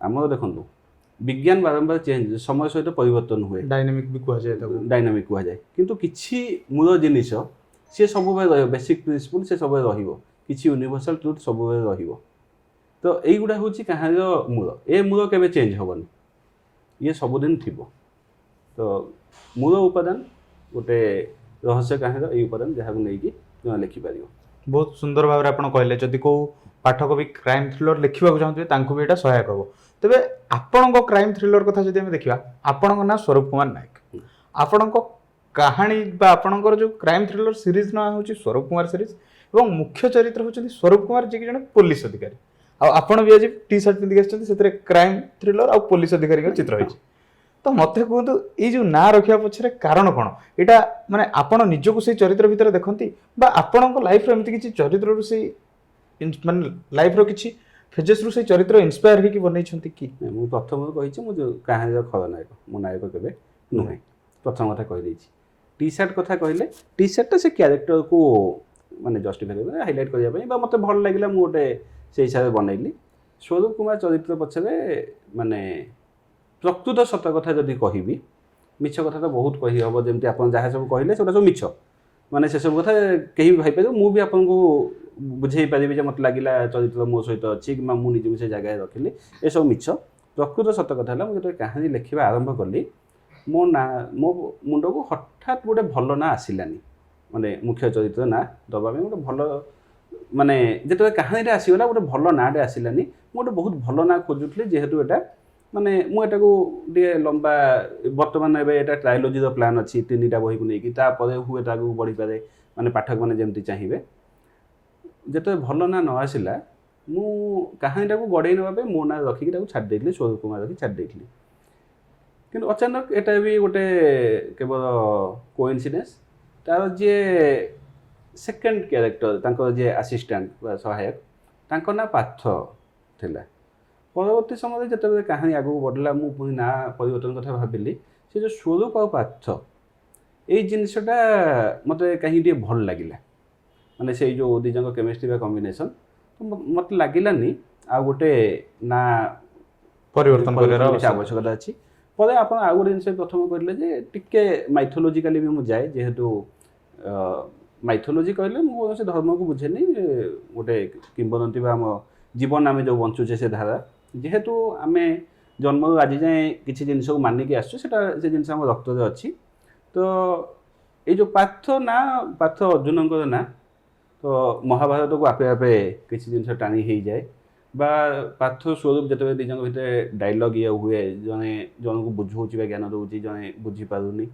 तो सेटा कोट ना कोठी मत बहुत पाठक भी पचार बहुत आगु भी अन्य जगह पॉडकास्ट चैनल भी पचरा मु एटा भी मानी हाँ कोठी ना कोठी मो मुंड को भी श्रीकृष्ण अर्जुन बा गीतार संवाद ये जिनसटा भी आसी जाए तो से से ना रही से चलला लोक भी से ना को पसंद कले सब बही से ना चली बर्तमान आम जो देखा आपंकर प्रथम बही जो किशोरी अस्मितार हत्यारहस्य यहाँ दर्शक मान बहुत बांधि रखी आ बहुत पपुलर होता यही सीरीज रो प्लॉट पई आपण को मुंड को आइडिया केमती आस्थिला भाई प्लॉट आपण को मन को प्रथम केमती आस्थिला प्रथम कथा एटा समस्त मन रे रही जे एटा मो प्रथम बही एटा प्रथम बही नुहे प्रथम बही कविता बही रहस्य कहानी प्रथम बही मो कहबा कथा हला आपण को प्रथम कविता को छाडी दन आपण वर्तमान क्राइम थ्रिलर रे पपुलर तो आपण को स्वरूप कुमार सीरीज रो प्रथम बही हां एई कहानी मु जेमते कहली सब बे गोटे समाज टे अछि गोटे जीवन टे अछि ये कहानी गोटे किशोरी बयसर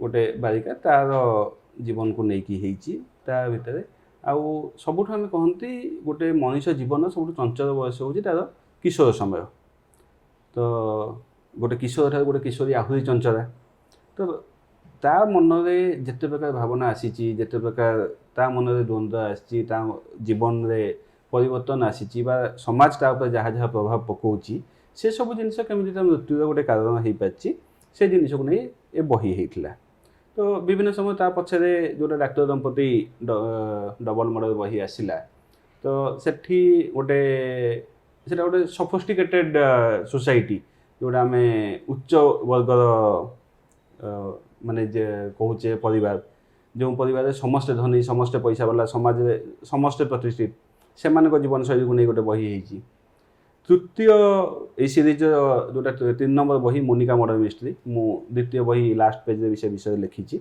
जोटा एई बहुत कम दिन आसीज सेटा गोटे सेठी मोनिका होउचंती जने लेखिका जने युव लेखिका जने बहुत कम बयस सब प्रकार सम्मान प्रसिद्धि पाइथिबा जने लेखिका तांको हत्या होउची तो तांको जो लेखकीय जीवन तांको जो लेखकीय अभिज्ञता बा तांको सहित जो मनुष्य माने मिसुचंती ताकू नेकी से कहानी हेची तो एमती विभिन्न जिनिस जोटा मु समाज देखे मत पाखे लगे कि किछि एई उपरे कहवा कुहा दरकार लेखा जा दरकार मु लेखे एबे प्रथम बही कथा जमती कहले मु आपन द्वितीय बहीर प्रशंसा करी न करी रहि पानी आपण जने बैंक कर्मचारी किंतु ए जो बही रहला डाक्तर दंपति डबल मर्डर एथरे आपण डाक्तरी पेशा आ पुलिस इन्वेस्टिगेशन टेक्निकल फैक्ट को भी गोटे माने निर्भुल भाव में देखिछंती या पय आपण केते रिसर्च करिया पड़ितला बा केते समय देवा पड़ितला बहुत करिया पड़े मु आपन कहली आजिका समय सबुठु चालाक होचंती पाठक जेउ लेखक भाबे जे पाठक मूर्ख से जानि परिबनी मु खसी जीवी से लेखक ठार मूर्ख कहीं ना कहीं भी केबे भी जे भी पाठक को असम्मान करछि से लेखक हजि जाइछि मु हजि जीवा को चाहे ना जेते बेले प्रथम कथा बही मते भल लगे दरकार मु गोटे पाठक हिसाब से जते पढ़े मु देखे मते एटा ठीक लागुछि ना नहीं मते भल लागुछि ना नहीं मु सेथे जो टेक्निकलिटी रखिछि जेमति कहले पुलिस इन्वेस्टिगेशन जिनस बा गोटे डाक्टर जीवन को नै कि एई मनुष्य को हम सब दिन देखुछु आपन एबे भी रास्ता रे जिबे गोटे ट्रैफिक पुलिस आपन पाखु दौड़ी आसीबो आपन पदै जिमे से पछपटु फटोटा उठै उठबाटा चालानटा आसीबो बोली आमे कोन करू आमे जीवन रो व्यस्तता से चरित्र मानको आमे अनुध्यान करू ना ताको भूली जाऊ तो से मन से भाबिबे भाबिले से चरित्र माने आपन भीतर रहि जिवे आमे चरित्र तो सेठु ही पाऊ स्वरूप कुमार जदि बैंक कर्मचारी हिन थांते पुलिस अधिकारी हितांते की कौन करते माने ये जो प्रश्न आम स्कूल पढ़ला डिबेट हुए मुझे जदि भारत प्रधानमंत्री होता तो से किंतु पर्यंत मु विशेष विश्वास करेनि कौन गोटे होता गोटे पुलिस अधिकारी होता कि होटेल बासन मारुंट से सॉफ्टवेयर इंजीनियर किसी होता आज यूएसए बस लंडन बस डॉलर पाउंड पैसा कमाता किसी भी हो पारि तो से किंतु पर्यंत जीवन में मु विशेष विश्वास रखेनि एबे आमे बहुत कथा हे गले जो क्राइम थ्रिलर टेक्निकलिटीज भितर एबे किंतु गोटे जिनस मु लक्ष्य करूची बर्तमान कविता और गप लिखुवा लेखक अधिक किंतु क्राइम थ्रिलर लिखुवा लेखक कम यार कारण कौन कले ए जो क्राइम थ्रिलर संपर्कित लेखा आगु बढ़िबो बा से लेखक भी आसीबे देखो आपन प्रश्न सामान्य असहमत हेबी कविता और गप लिखुवा संख्या अधिक नुह केवल कविता लिखुवा संख्या अधिक गपर संख्या भी आज भी बहुत कम विशेषकर युवपीढ़ी भितर गपर संख्या एवं बहुत कम गोटे भल गपटे आसुनी प्राय माने गोटे छोट पिला मु भी छोट मु आम बयस भी कहूँ गोटे भल गप पाइबा बहुत कष्ट ये हो जाए कविता लिखुं भल कविता लिखुं तो जोठी गप लिखा कष्ट हो जाए सेठी एमती गोटे दिग जो बहुत समय आप पढ़िया पड़ो कि गवेषणात्मक काम करा पड़ो तो से समय बा धैर्य क्या पाखे ना पुणी कहला भाया एथु तो कहीं पैसा नहीं घर चल बंचुनी तो तापाई किसी काम करा पड़ुची जी दरमा दौर से भागर काम नब किए 5 घंटा काम कर किए 10 घंटा किए 12 घंटा किए दिन राति 24 घंटा भी से इनवल्व हो रोचे ये सब भितर आउ बोधे लोकों पाखे से समय नाही बा जदि अच्छी से माने एते समय गोटे विभाग को दबा चाहू ना तो से कौन है गोटे कविता सहज रास्ता हो जाए कविता सहज रास्ता कौन हो जाए किसी भी गोटे 15-20 धाड़ी लिखि दि जाऊ 25-30 धाड़ी लिखि दि जाऊ अवश्य गोटे धाड़ी कविता लिखा भी बसे लगिपे मुझे कहूनी किंतु बहुत जन लोक जानते 20 धाड़ी 30 धाड़ी गोटे राति लिखि हम ताकू सकाଳେ फेसबुक रे पोस्ट करी हबो इंस्टाग्राम रे पकई हबो ताकू गोटे रील्स बा वीडियो बनैले हठात माने हाँ कोई गोटे पाठकीयता गोटे लेखा भल लागिवो लोक कहिबे ताहले ही तो जन को भल लागिवो से आ गोटे नुआ जिनिस लिखिबो बा आगु को बढ़िबो ए कहानी गोटे गोटे कहानी लिखिया बस 1.5 वर्ष लगे ताकू किए गोटे लोक पढ़िबो तार किसी मतामत दब कम से कम 2 वर्ष प्रक्रिया लोक ये 2 मिनिट रे तांको फीडबैक दरकार 2 मिनिट रे लाइक कमेंट्स दरकार तो से किसी दीर्घ लेखा उपन्यास केवल क्राइम थ्रिलर कथा कहूँ उपन्यास संख्या एवं ना आग 600-700 पृष्ठ जो उपन्यास लिखा होता ये उपन्यासिका जोटा आम नोवेला कहूला इंग्लीश उपन्यासिका कहूँ 50 पृष्ठार गोटे गोटे गप लिखी उपन्यास कहूँ 50 पृष्ठार उपन्यास सरी जाऊँगी ये समय आसला कहीं आज क्या पाखे ସମସ୍ତଙ୍କୁ ଇମିଡ଼ିଏଟ୍ ଫିଡ଼ବ୍ୟାକ୍ ଦରକାର ଆଉ ସେଥିପାଇଁ ସହଜ ରାସ୍ତା ଯେଉଁଟା ସେମାନେ ସେଇଟା ବାଛି ଦେଇଛନ୍ତି। ଏଇ ଆପଣ ଯେଉଁ କହିଲେ 2 ମିନିଟ୍ର କଥା ଇନଷ୍ଟାଣ୍ଟ ଫେମ୍ କଥା ତ ଯେମିତି ଆମେ 2 ମିନିଟ୍ର ରିଲ୍ସ ଦେଖୁଛେ ରିଲ୍ସ ପାଇଁ ହଉ କି ସୋସିଆଲ ମିଡ଼ିଆ ପାଇଁ ହଉ ବହୁତ ଲୋକ କବିତା କହୁଛନ୍ତି ଓପନ୍ ମାଇକ୍ରେ ପରଫର୍ମ କରୁଛନ୍ତି ତ ତାକୁ ଆପଣ କେମିତି ଦେଖୁଛନ୍ତି? ନାଇଁ ହଉ ସେ ସବୁ ଜିନିଷ ହଉ ସବୁ ମାନେ ସମସ୍ତେ ସାହିତ୍ୟରେ ଅଛନ୍ତି ସମସ୍ତେ ଲୋକଙ୍କ ମାନେ କିଛି ଲୋକ ଆସୁଛନ୍ତି ଯେଉଁ ଲୋକ ଫିଲ୍ମ ଦେଖୁଥିଲେ କି ମାନେ ରିଲ୍ସ ଦେଖୁଥିଲେ ରିଲ୍ସ ଅନ୍ୟ କିଛି ଜିନିଷ ଦେଖୁଥିଲେ କିଛି ବାଜ୍ୟ ଜିନିଷ ଦେଖୁଥିଲେ ସେମାନେ କିଛି ଦେଖୁଛନ୍ତି ଗୋଟେ କବିତା ପଢ଼ୁଛନ୍ତି ସାହିତ୍ୟ ପଢ଼ୁଛନ୍ତି କିନ୍ତୁ ସେଠି ଗୋଟେ ମୁଁ କହିବି ଯେମିତି ଆମର ଗୋଟେ ଥମ୍ବ ରୁଲ୍ ଥାଏ ଗୋଟେ ଥମ୍ବ ରୁଲ୍ ସେଥିରେ ରହିବା ଦରକାର ବା ଯିଏ ବି ଏ କାମ କରୁଛି ତାଙ୍କର ଗୋଟିଏ ଆଇଡ଼ିଓଲୋଜି ରହିବା ଦରକାର। କାହିଁକିନା ମୁଁ କହିବି ଆଜି ଯଦି କବିତାର ଲୋକ ନୂଆ ପିଲା ଯଦି କବିତା ପଢ଼ୁଛନ୍ତି ଶୁଣୁଛନ୍ତି ଓଡ଼ିଆ ଭାଷା ନେଇ ଅନ୍ୟ ଭାଷାରେ କିମ୍ବା ଭାରତରେ କବିତା ଅଧିକ ପ୍ରଚଳିତ ହେଇଛି ପ୍ରସାରିତ ହେଇଛି ତା ପଛରେ ମୁଁ ଗୋଟେ ନାଁ ନେବି ଡକ୍ଟର କୁମାର ବିଶ୍ୱାସ ଯିଏ ହିନ୍ଦୀ କବିତାକୁ ଆଣିଲେ IITକୁ NITକୁ ନେଇକି ନୂଆ ପିଲା ପାଖକୁ ନେଲେ। କୁମାର ବିଶ୍ୱାସ ତାଙ୍କ ଗୋଟେ ଇଣ୍ଟରଭ୍ୟୁରେ ଗୋଟେ ବଢ଼ିଆ କଥାରେ କହିଥିଲେ ମୁଁ କବିତାର ବଜାର ତିଆରି କରିଛି ମୁଁ ବଜାରୀ କବିତା କେବେ ଲେଖିନି। ତ କବିତାର ବଜାରଟେ ତିଆରି ହଉ କବିତାର ଲୋକ ଆସନ୍ତୁ ଶୁଣନ୍ତୁ ତାକୁ ପ୍ରଶଂସା କରନ୍ତୁ ବଜାରୀ କବିତା ଲେଖିକି ତାକୁ କବିତା କହିକି ମାନେ ସାଙ୍ଗେ ସାଙ୍ଗେ କୌଣସି ପ୍ରଶଂସା ବା ପ୍ରସିଦ୍ଧି ନେଇଯିବାର ଲୋଭଟା ଛାଡ଼ି ଦିଆଯାଉ କବିତାର ବଜାର ତିଆରି ହଉ ସବୁଦିନ ରହୁ ବହୁତ ଭଲ କଥା। ଅର୍ଥାତ୍ ଆପଣଙ୍କ କହିବା କଥା ମଞ୍ଚ ମୋହ କବିତାକୁ ନଷ୍ଟ ନ କରୁ। ତ ଏଇ ଯେଉଁ କବିତା କଥା କହିଲେ ଏଇ କବିତା ବି ଲେଖିଲା ବେଳେ ଦେଖୁଛି ଏବେ ପୂର୍ବରୁ ଯେମିତି ଆସୁଥିଲା ସାମାଜିକ କଥାକୁ ନେଇ କବିତା ଗାଁର କଥାକୁ ନେଇ କବିତା ନିଛକ ଜୀବନର ଚିତ୍ରକୁ ନେଇ କବିତା ଏବେ କିନ୍ତୁ ସେମିତି କବିତା ନ ଆସିକି କେବଳ ପ୍ରେମ କବିତା ଅଧିକ ଆସୁଛି ବୋଲି ଆପଣ ଭାବୁଛନ୍ତି? ଅସୁବିଧା କ'ଣ ହେଲା ଆଉ ଯଦି ବି ଆପଣ ଭାବୁଛନ୍ତି ପ୍ରଥମ କଥା କହିବି ଭୁଲ ଭାବୁଛନ୍ତି ଗଲା 5 ଦିନରେ 500 କଙ୍କାର କବିତା ଆପଣ ଫେସବୁକ୍ରେ ପଢ଼ିପାରିବେ। ଆପଣ ଏବେ ଫେସବୁକ୍ ଖୋଲନ୍ତୁ 500ଟା କଙ୍କାର କବିତା ସେଥିରେ ଅଛି 5 ଦିନ ଭିତରେ। ତ କିଏ କହିଲା ଏସବୁକୁ ନେଇକି ଲେଖା ହେଉନି ବହୁତ ଲେଖା ହେଉଛି। ଦ୍ୱିତୀୟ କଥା କବିତା ଖାଲି ଗୋଟେ ସମାଜର କଥା ଗୋଟେ ମାନେ ଗୋଟେ ଚିତ୍ର ଦେବ ଆପଣ ଯେଉଁ କହିଲେ ଗାଁର କଥା ମୁଁ ତ ପ୍ରଥମ କଥା କହିବି ଯେ ଆମ ସାହିତ୍ୟିକମାନେ ସେମାନେ ଏବେ ବି ଗାଁରୁ ବାହାରି ନାହାନ୍ତି ଗାଁ କଥା ଲେଖା ନାହିଁ ସେମାନେ ଗାଁରୁ ବାହାରି ନାହାନ୍ତି। ଆଜି ବି କୌଣସି କବିତାରେ ବା ଗପରେ ଗୋଟେ ବାପା ସିଏ ଜିନ୍ସ ପ୍ୟାଣ୍ଟ ପିନ୍ଧିକି ଟି ସାର୍ଟ ପିନ୍ଧିକି ସେ ମାର୍କେଟରେ ଯାଉନି ବାପା ଏବେ ବି ଧୋତି ପିନ୍ଧୁଛି ଗାମୁଛା ପିନ୍ଧୁଛି ବିଲରେ ଅଛି ତା ଗୋଡ଼ କଟି ଯାଉଛି ହଳ ଗଲା ବେଳେ ଆଜି ବାପା ସେଇଠି ଅଛି। ମା ସେ ଆଜି ବି ଚିରା ଶାଢ଼ୀ ପିନ୍ଧି ପଣତ ଚିରି ଯାଇଥିବ ଝାଡ଼ୁଆ ଗନ୍ଧ ହେଉଥିବ ଚୁଲି ମୁଣ୍ଡରେ ବସିକି ରୋଷେଇ କରୁଛି। ଏଠି ମା ଛୁଆକୁ ଆୟା ପାଖରେ ଛାଡ଼ି ଦେଇ କ୍ରପ୍ ଟପ୍ ପିନ୍ଧିକି ରାତି 12ଟାରେ ଯାଇକି ପବ୍ରେ ନାଚୁଛି ସେ ମା ଆମ ସାହିତ୍ୟିକମାନେ ଦେଖି ନାହାନ୍ତି। ତ କିଏ କହିଲା ନାହିଁ ମୁଁ ଓଲଟା କହିବି ଆମ ସାହିତ୍ୟିକମାନେ ଏଇ ବାପାଙ୍କ ପାଖକୁ ଆସନ୍ତୁ ଏଇ ମା ପାଖକୁ ଆଧୁନିକତାକୁ ଯାଆନ୍ତୁ। ମୁଁ ବି ଆଜି ଗୋଟେ ବାପା ମୁଁ ଗୋଟେ ଟି ସାର୍ଟଟେ ପିନ୍ଧିଛି ଏଇଠି ଗୋଟେ ସାର୍ଟଟେ ପିନ୍ଧିଛି ଖୋଲା ଅଛି ଜିନ୍ସ ପ୍ୟାଣ୍ଟଟେ ପିନ୍ଧିକି ବସିଛି ତ ବାପା କାହିଁକି ସବୁଦିନ ବିଲରେ ହଳ କରୁଥିବ ଏ କଥା ବି ଲେଖା ହଉ। ବହୁତ ସୁନ୍ଦର ଭାବରେ ଆପଣ କହିଲେ ଯେ ଆମ କବିତା ମାନେ ଆମ କବିମାନଙ୍କୁ ବି ଆଧୁନିକତା ଆଡ଼କୁ ଆସିବା ଦରକାର। ତେବେ ଏଇଠି ଆଉ ଗୋଟେ ପ୍ରଶ୍ନ ପଚାରିବି ଆପଣଙ୍କୁ ସମସାମୟିକ ସାହିତ୍ୟିକଙ୍କ ଭିତରକୁ ଆପଣଙ୍କ ପ୍ରିୟ କବି କିଏ ପ୍ରିୟ ଗାଳ୍ପିକ କିଏ ପ୍ରିୟ ଔପନ୍ୟାସିକ କିଏ ପ୍ରିୟ ପ୍ରାବନ୍ଧିକ କିଏ ଆପଣଙ୍କ ସମସାମୟିକ ଯେଉଁମାନେ ରହିଲେ ଯୁବପିଢ଼ି କାରଣ ଏବେ ବହୁତ ଯୁବପିଢ଼ି ବା ଯୁବପିଢ଼ିର ବହୁତ ଭଲ ଭଲ ସାହିତ୍ୟିକମାନେ ଆଗକୁ ଆସୁଛନ୍ତି ଆପଣଙ୍କୁ କହିବାକୁ ପଡ଼ିବ ଆପଣଙ୍କର ପ୍ରିୟ କବି ଗାଳ୍ପିକ ପ୍ରାବନ୍ଧିକ ଆଉ ଔପନ୍ୟାସିକ ଗୋଟେ ଗୋଟେ ନା ଆପଣ କହିପାରିବେ ଯଦି ଆପଣଙ୍କର ସେମିତି ନା କହିଲେ ମୁଁ ସହଜ ନା ବି ଆପଣ ତାହେଲେ ସ୍ପେସିଫିକ୍ ମୁଁ ବହୁତ ଜଣଙ୍କୁ ପଢ଼ିଛି। ତାପରେ କଥା ହେଲା ଆପଣଙ୍କ ହିସାବରେ ଯୁବ କିଏ ଏଠି ମଞ୍ଚକୁ ଗଲା ପରେ ଯେଉଁମାନେ ରିଟାୟାର ହେଇକି ଆସିଛନ୍ତି ସିଏ ବି କହୁଛନ୍ତି ଆମେ ଯୁବ ଆମର ଏଇଟା ଦ୍ୱିତୀୟ ଜୀବନ 60 ପରେ ଜୀବନ ଆରମ୍ଭ ହୁଏ ଆମେ ସେଇ ହିସାବରେ ଯୁବକ ତ ଯୁବକର ସମୟସୀମା କେତେ ତାକୁ ବି ଧାର୍ଯ୍ୟ କରିଦିଅନ୍ତୁ ମୋ ପାଇଁ ସହଜ ହେବ। ମୁଁ ସେଥିପାଇଁ କହିଲି ଆପଣଙ୍କ ସମସାମୟିକ ଆପଣ ଦେଖିଥିବେ ରାଜନୀତିରେ 60 ବର୍ଷ ଲୋକ ବି ଯୁବ ନେତା 65 ବର୍ଷ ଲୋକ ଯୁବ ନେତା ତ ପ୍ରଥମେ ଯୁବଟାକୁ ଆପଣ କହିଦିଅନ୍ତୁ ଯେ ଯୁବ କିଏ କେଉଁ ବୟସ ଯୁବ ବୟସ ମୁଁ ସେଇ ହିସାବରେ କହିବି ସେଇ ବୟସରେ ମୋତେ କିଏ ଭଲ ଲାଗନ୍ତି।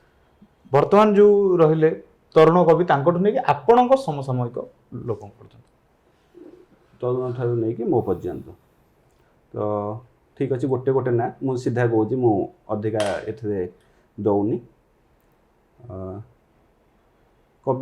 କବିତାରେ ସୁମିତ କହିବି ସୁମିତ ପଣ୍ଡା गोटे चमत्कार कवि से गीत लिखती संग्राम लिखती सुमित्रा कवितार गोटे से जो छर छर पण गोटे थाए गोटे कविता सब कष्ट जिन हूँ सहज कथा कहवा सहज कथा को भल कहवा से सुमित जाने आपण गपर कथा कहले आप मो बयस सहित यहाँ रखी जेटा मु जमा उपरको जाऊनी मो बयस कौच आमर युव साहित्य पुरस्कार भी पाई सुब्रत सुब्रत मो समसामयिक सुब्रत गप बहुत भल लगे उपन्यास कथा कहले उपन्यास मु भावुची बोधे मो बयस पर्यंत जी पिला माने अच्छंती उपन्यास संख्या नाही कहले चले बहुत कम ता भर जो गोटे दीटी नाम मन पड़ुची मियोग पात्र गोटे भल उपन्यास अच्छी से श्रमिक मान जीवन को नहीं लिखिं गोटे भल उपन्यास मियोग पात्र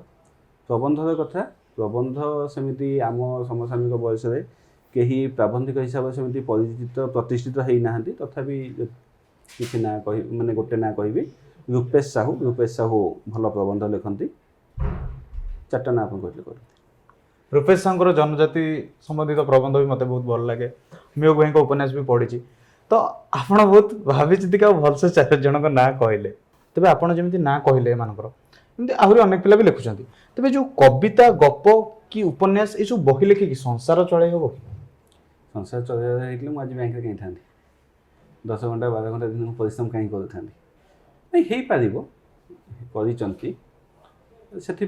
अधिका लोक आसिया दरकार आज भी चेतन भगत को कथा कहूँ से जने IIT graduate IIM pass out सी भी गोटे फॉरेन बैंक रे थिले सेठू छाड़ी से आसिक गोटे फुल टाइम राइटर हो पारे कहीं इंग्राजी भाषा तांको से संबल दे पारा से जन लेखक हिसाब से जीवन बीतई पारे अतिबाहित करें मत लगुच आम ओडिया भी आगु रही आज भी लोक अच्छा ओडिया साहित्य मसक भी लक्षाधिक रोजगार कर समय से समय नाही बा आम मैंने निजक सेतिकी तैयारी कर विफल होती जो आम या छाड़ी अन्य किसी पेशा बंचा पड़ूँ आमको बंचा बाध्य हो जो आम से सक्षम हो पार जदि मुझे एमती गोटे बही लिखिपारि लक्ष लोक पढ़ी पारे 10 लाख कपिटार बिक्री हो पारा हुए तो मत चाकरी दरकार पड़ोनी किंतु से समय आसीनी तो से अन्य किसी निर्भर करा पड़े तेरे ओडिया साहित्य जो दिग आप कहले आम निजक सेमती प्रस्तुत करना या छड़ा आउ गोटे कारण हम कि पाठक कमिगले जदि पाठक कमी जाइए कौन पदक्षेप ने पाठक बढ़ी पारे पाठकों संख्या आगे आसो जिते गोटे भूलटे हुए ना प्रथम चिंता करा दोष लदिदेले से तो खसी हम तो पाठक हूँ से सहज जिनिस जहाँ दोष लदी हम जे पाठक तो नहांती आम कौन लिखुच आज भी पाठक अच्छा आज भी बहुत ये अच्छा आज भी किसी माने पुस्तक मेलाटे हेले जो मैंने दिवंगत ओडिया साहित्यिक अच्छा जो मैंने समाज में नहांती कहवाई कहीं नहांती कहीं बही पचार पचार करना पाठक खोजी खोजी पढ़ुं पाठक नहांती आम कहीपर पुणी जदि पाठक नहांती ताहले आम केमती कहीपर ना ये बहीटा लोक पढ़ी ये बही लोक पढ़ना पसंद करना जो आप बुक फेयर कथा कहते 10,000 बही अच्छी गोटे बही को 2 जन किणुंट गोटे बही को 5 जन किणुंट गोटे बही को 100 जन किणुंट से 2 5 100 भितर किसी फरक अच्छी मुझे बिल्कुल कहूनी 100 बहीटा 2 5 भल जहाँ भी हो किंतु पाठक सबुदिन अच्छा पाठक ना बही एत बही लिखा हो पढ़ुँ किए आम से बांधि रखी पारना हुए तो से पाखे पहुँची पारना तेरे ये जमी कहले आम पाठक मान पाखे पहुँची पारि ना तेज आउ गोटे जिन देखी मुझे पुरस्कार भी किसी पाई जमी दुखीराम स्वाई कला प्रतिष्ठान श्रेष्ठ गाल्पिक हो वैशिष्ट्य गल्प सृजन सम्मान हो कि सौरभ शारदीय सम्मान हो आप जो पुरस्कार पाई ये पुरस्कार पाइला आपन को लगे आपणकर माने यहाँ आपन गोटे चाप पड़ जाए दायित्वबोध बढ़ी जाए ना यहाँ गोटे प्रेरणा मिले आप प्रथम कथा जदि मु पुरस्कार विषय में केबे भी थोड़े भाभी था किसी भी करता रहस्य उपन्यास लिखि था तो जो दिन मुझे रहस्य उपन्यास लिखी मुझे जानी मत पृथ्वी कौन पुरस्कार मिलना जदि तापर भी किसी पुरस्कार किए दौरान कि किए भावुं पाऊँगी से गोटे आकस्मिकता तो मुझे पुरस्कार को नहीं विशेष किसी भावे तथापि माने पुरस्कार आपको प्रभाव पकाए ना किसी ना मत मो लेखा लिखार अच्छी ମୋ ଲେଖାରେ ବଞ୍ଚିବାର ଅଛି। ଆଚ୍ଛା ଆପଣ ମୋତେ କୁହନ୍ତୁ 1819 ମସିହାରେ ନୋବେଲ ପୁରସ୍କାର ପାଇଥିବା 5 ଜଣଙ୍କ ନାଁ କହିଲେ। 1800 କଣ, ମୁଁ ତ 5 ବର୍ଷ ଭିତରେ ହିଁ 3 ପାଇଥିଲି। ଜଣଙ୍କ ନାଁ କହିଲେ। ଜଣା ନାହିଁ। କିନ୍ତୁ ଇଂଲିଶରେ 5 ଜଣ ଭଲ ରାଇଟରଙ୍କ ନାଁ କହିଲେ କହିପାରିବେ ଆପଣ। ସମୟରେ ସିଏ ରହେ ଯେ ଲୋକଙ୍କ ପାଖରେ ରହେ। ପୁରସ୍କାର ପାଇଥିବା ଲୋକ ଲୋକଙ୍କ ପାଖରେ ପହଞ୍ଚି ନାହାନ୍ତି। ପାରେ ନା। ଆଜି ବି ଆମେ 1860-70 ମସିହା ଲେଖା ହେଇଥିବା 1900 ମସିହାରେ ଲେଖା ହେଇଥିବା ସେର୍ଲକ ହୋମ୍ସ ବହି କିଣି ପଢ଼ୁଛେ, ତାଙ୍କୁ ଖୋଜୁଛେ। ଆଜି ବି ଟଲଷ୍ଟୟଙ୍କୁ ଖୋଜୁଛେ, ଆଜି ବି କାଫକାଙ୍କୁ ଖୋଜୁଛେ। ସେମାନେ ପୁରସ୍କାର ପାଇଛନ୍ତି ନ ପାଇଛନ୍ତି ସେଇଟା ଭିନ୍ନ କଥା। ଭଲ ବହି, ଭଲ ଲେଖା, ଭଲ ଲେଖକ ଲୋକ ଖୋଜନ୍ତି, ପୁରସ୍କାର ପାଇଥିବା ଲୋକଙ୍କୁ ନୁହେଁ। ଏଇ ଯେଉଁ ଭଲ ଲେଖା, ଭଲ ବହି, ଭଲ ଲେଖକ କହିଲେ, ତ ଆମେ ଦେଖିଛୁ ଗୋଟେ ଗୋଟେ ଲେଖା ଲେଖିଲା ବେଳେ ବେଳେବେଳେ ଲେଖକର କ'ଣ ହୁଏ, ଗୋଟେ ରାଇଟର୍ସ ବ୍ଲକ୍ ଆସିଯାଏ ବା ବେଳେବେଳେ କାହାଣୀ ଆଗକୁ ବଢ଼ିପାରେ ନାହିଁ। ଆପଣ ଯେମିତି କହିଲେ ଗୋଟେ ଗୋଟେ କାହାଣୀ ଆପଣଙ୍କୁ ବର୍ଷେ 1.5 ବର୍ଷ ଲାଗିଯାଉଛି। ତ ତା ଭିତରେ ଏମିତି ବହୁତ ଟାଇମ୍ରେ ଆପଣ ଏମିତି ସିଚୁଏସନ୍ ଫେସ୍ କରିଥିବେ। ସେଇ ସିଚୁଏସନ୍କୁ ଆପଣ କେମିତି ହ୍ୟାଣ୍ଡେଲ୍ କରନ୍ତି ଆଉ ତାଠୁ ଆଗକୁ କେମିତି ବଢ଼ନ୍ତି? ଦେଖନ୍ତୁ, ଯେମିତି ମୁଁ ଯେତେବେଳେ 3ଟା ଉପନ୍ୟାସ କଥା ଭାବିଥିଲି, ମୁଁ ପ୍ରଥମେ ମୋର ଥିଲା 3 ବର୍ଷ ବହି ମେଳାରେ 3ଟା ବହି ବାହାରିବ। ଡିସେମ୍ବର 2023ରେ ବାହାରିଗଲା ଅସ୍ମିତା, ଡିସେମ୍ବର 2024ରେ ବାହାରିଗଲା ଡାକ୍ତର ଦମ୍ପତି, ଡିସେମ୍ବର 2025ରେ ବାହାରିବା କଥା ମୋନିକା ମଣ୍ଡଳ।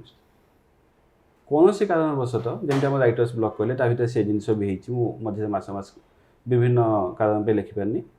ମୁଁ ଏଇ ଗଲା ମାସ ହିଁ ସେ ବହି ମାନେ ଶେଷ କରି ପ୍ରକାଶକଙ୍କ ପାଖରେ ଦେଇକି ଆସିଛି କି ତାଙ୍କ ସମୟ ସେ ତାଙ୍କର କାମ କଲା ପରେ ସେ ବହି ବାହାରିବ।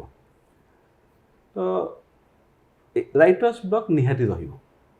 ଆମେ କାହିଁକିନା ଦେଖନ୍ତୁ, ଲେଖିବା ମୁଁ ପ୍ରଥମେ କହିଲି ଗୋଟେ କଳା, ଏଇଟା ସବୁବେଳେ ଆପଣ ଚେଷ୍ଟା କରିକି ଲେଖିପାରିବେନି, କିଛି ଜିନିଷ ମନକୁ ଆସିବା ଦରକାର। ଆଉ ବିଭିନ୍ନ ରାଇଟର ବିଭିନ୍ନ କାମ କରନ୍ତି ରାଇଟର୍ସ ବ୍ଲକ୍ରୁ ବାହାରି ଆସିବା ପାଇଁ। ମୁଁ ସାଧାରଣତଃ କୌଣସି ଦୂର ଜାଗାକୁ ପଳେଇବାକୁ ମାନେ ଇଚ୍ଛା କରେ। ଗୋଟେ ସମୁଦ୍ର କୂଳରେ ଯାଇ ବସିବେ, କିମ୍ବା କୌଣସି ଗୋଟେ ଜଙ୍ଗଲ ଇଏକୁ ଯାଇକି ସାଙ୍ଗସାଥିଙ୍କ ସହିତ ଯାଇକି ସେ ବସିବେ, ଯେଉଁଟାକି ଆପଣ ନିଜକୁ ହାଲକା କରିପାରିବେ। ମନ ଭାରାକ୍ରାନ୍ତ ହେଲେ ଆମେ ଯାହା ନିଜକୁ ହାଲକା କରିବା ପାଇଁ ଯାହା କରୁଛେ, ଖଟି କରୁଛେ। ଆଜି ଆପଣ ଡାକିଲେ ଆମେ ଏଠି ବସି ଗୋଟେ ଖଟି କରୁଛେ, ଗପସପ୍ କରୁଛେ। କଥା ହେଉଛି କ'ଣ କି, ଆମେ ଲୋକଙ୍କ ସହିତ ଆଉ ମିଶୁନି, ଲୋକଙ୍କ ସହିତ କଥା ହେଉନେ, ଗପସପ୍ କରୁନେ, ବନ୍ଦ ହେଇଗଲାଣି। ଗୋଟେ ଟେବୁଲରେ ଆପଣ 5 ଜଣ ବସିଲେ 5 ଜଣ 5ଟା ମୋବାଇଲ ଧରି ବସୁଛନ୍ତି, କେହି କାହା ସହିତ କଥା ହେଉନାହାନ୍ତି। ତ ନିଜକୁ ଆମେ ହାଲକା କରିପାରୁନାହାନ୍ତି। ଆମେ ନିଜକୁ ଯେତେ ହାଲକା କରିପାରିବା ସେଥିରୁ ସେତେ ନୂଆ ଜିନିଷ ବାହାରିବ ବା ସେଠୁ ସୃଜନଶୀଳତା ବାହାରିବ। ହାଲକା ହେଇପାରୁନି ବୋଲି ତ ସୃଜନଶୀଳତା ରହୁନି। এই ଯେଉଁ କଥା କହିଲେ ହାଲକା ହେଇପାରୁନି ବୋଲି ସୃଜନଶୀଳତା ବାହାରୁନି, ତ ଏଇଟା ଗୋଟେ ବାସ୍ତବିକ କଥା। ବର୍ତ୍ତମାନ ସମୟରେ ସେଇଟା ହିଁ ହେଉଛି, ଲୋକ ହାଲକା ହେଇପାରୁନାହାନ୍ତି, ଭାରାକ୍ରାନ୍ତ ହେଇକି ରହୁଛନ୍ତି ବୋଲି ନା ସୃଜନଶୀଳତା ଆସୁଛି, ନା ବହି ବି ଆସୁଛି, ବହି ସଂଖ୍ୟା ବି କମିଗଲାଣି। ତେବେ ବର୍ତ୍ତମାନ ସମୟରେ ଓଡ଼ିଆ ସାହିତ୍ୟର ଯେଉଁ ସ୍ଥିତି ଅଛି ତାକୁ ଆପଣ କେମିତି ଦେଖୁଛନ୍ତି ଆଉ ତାର ଭବିଷ୍ୟତ ଆପଣ କେଉଁଠି ଦେଖୁଛନ୍ତି? এটা ଗୋଟେ ବହୁତ ବଡ଼ ଜିନିଷ। ଏ ବିଷୟରେ ମୁଁ କିଛି ବି ଜାଣିନି। ମୁଁ ଜାଣିଛି ମୋତେ ମୋ କାମ କରିବାର ଅଛି।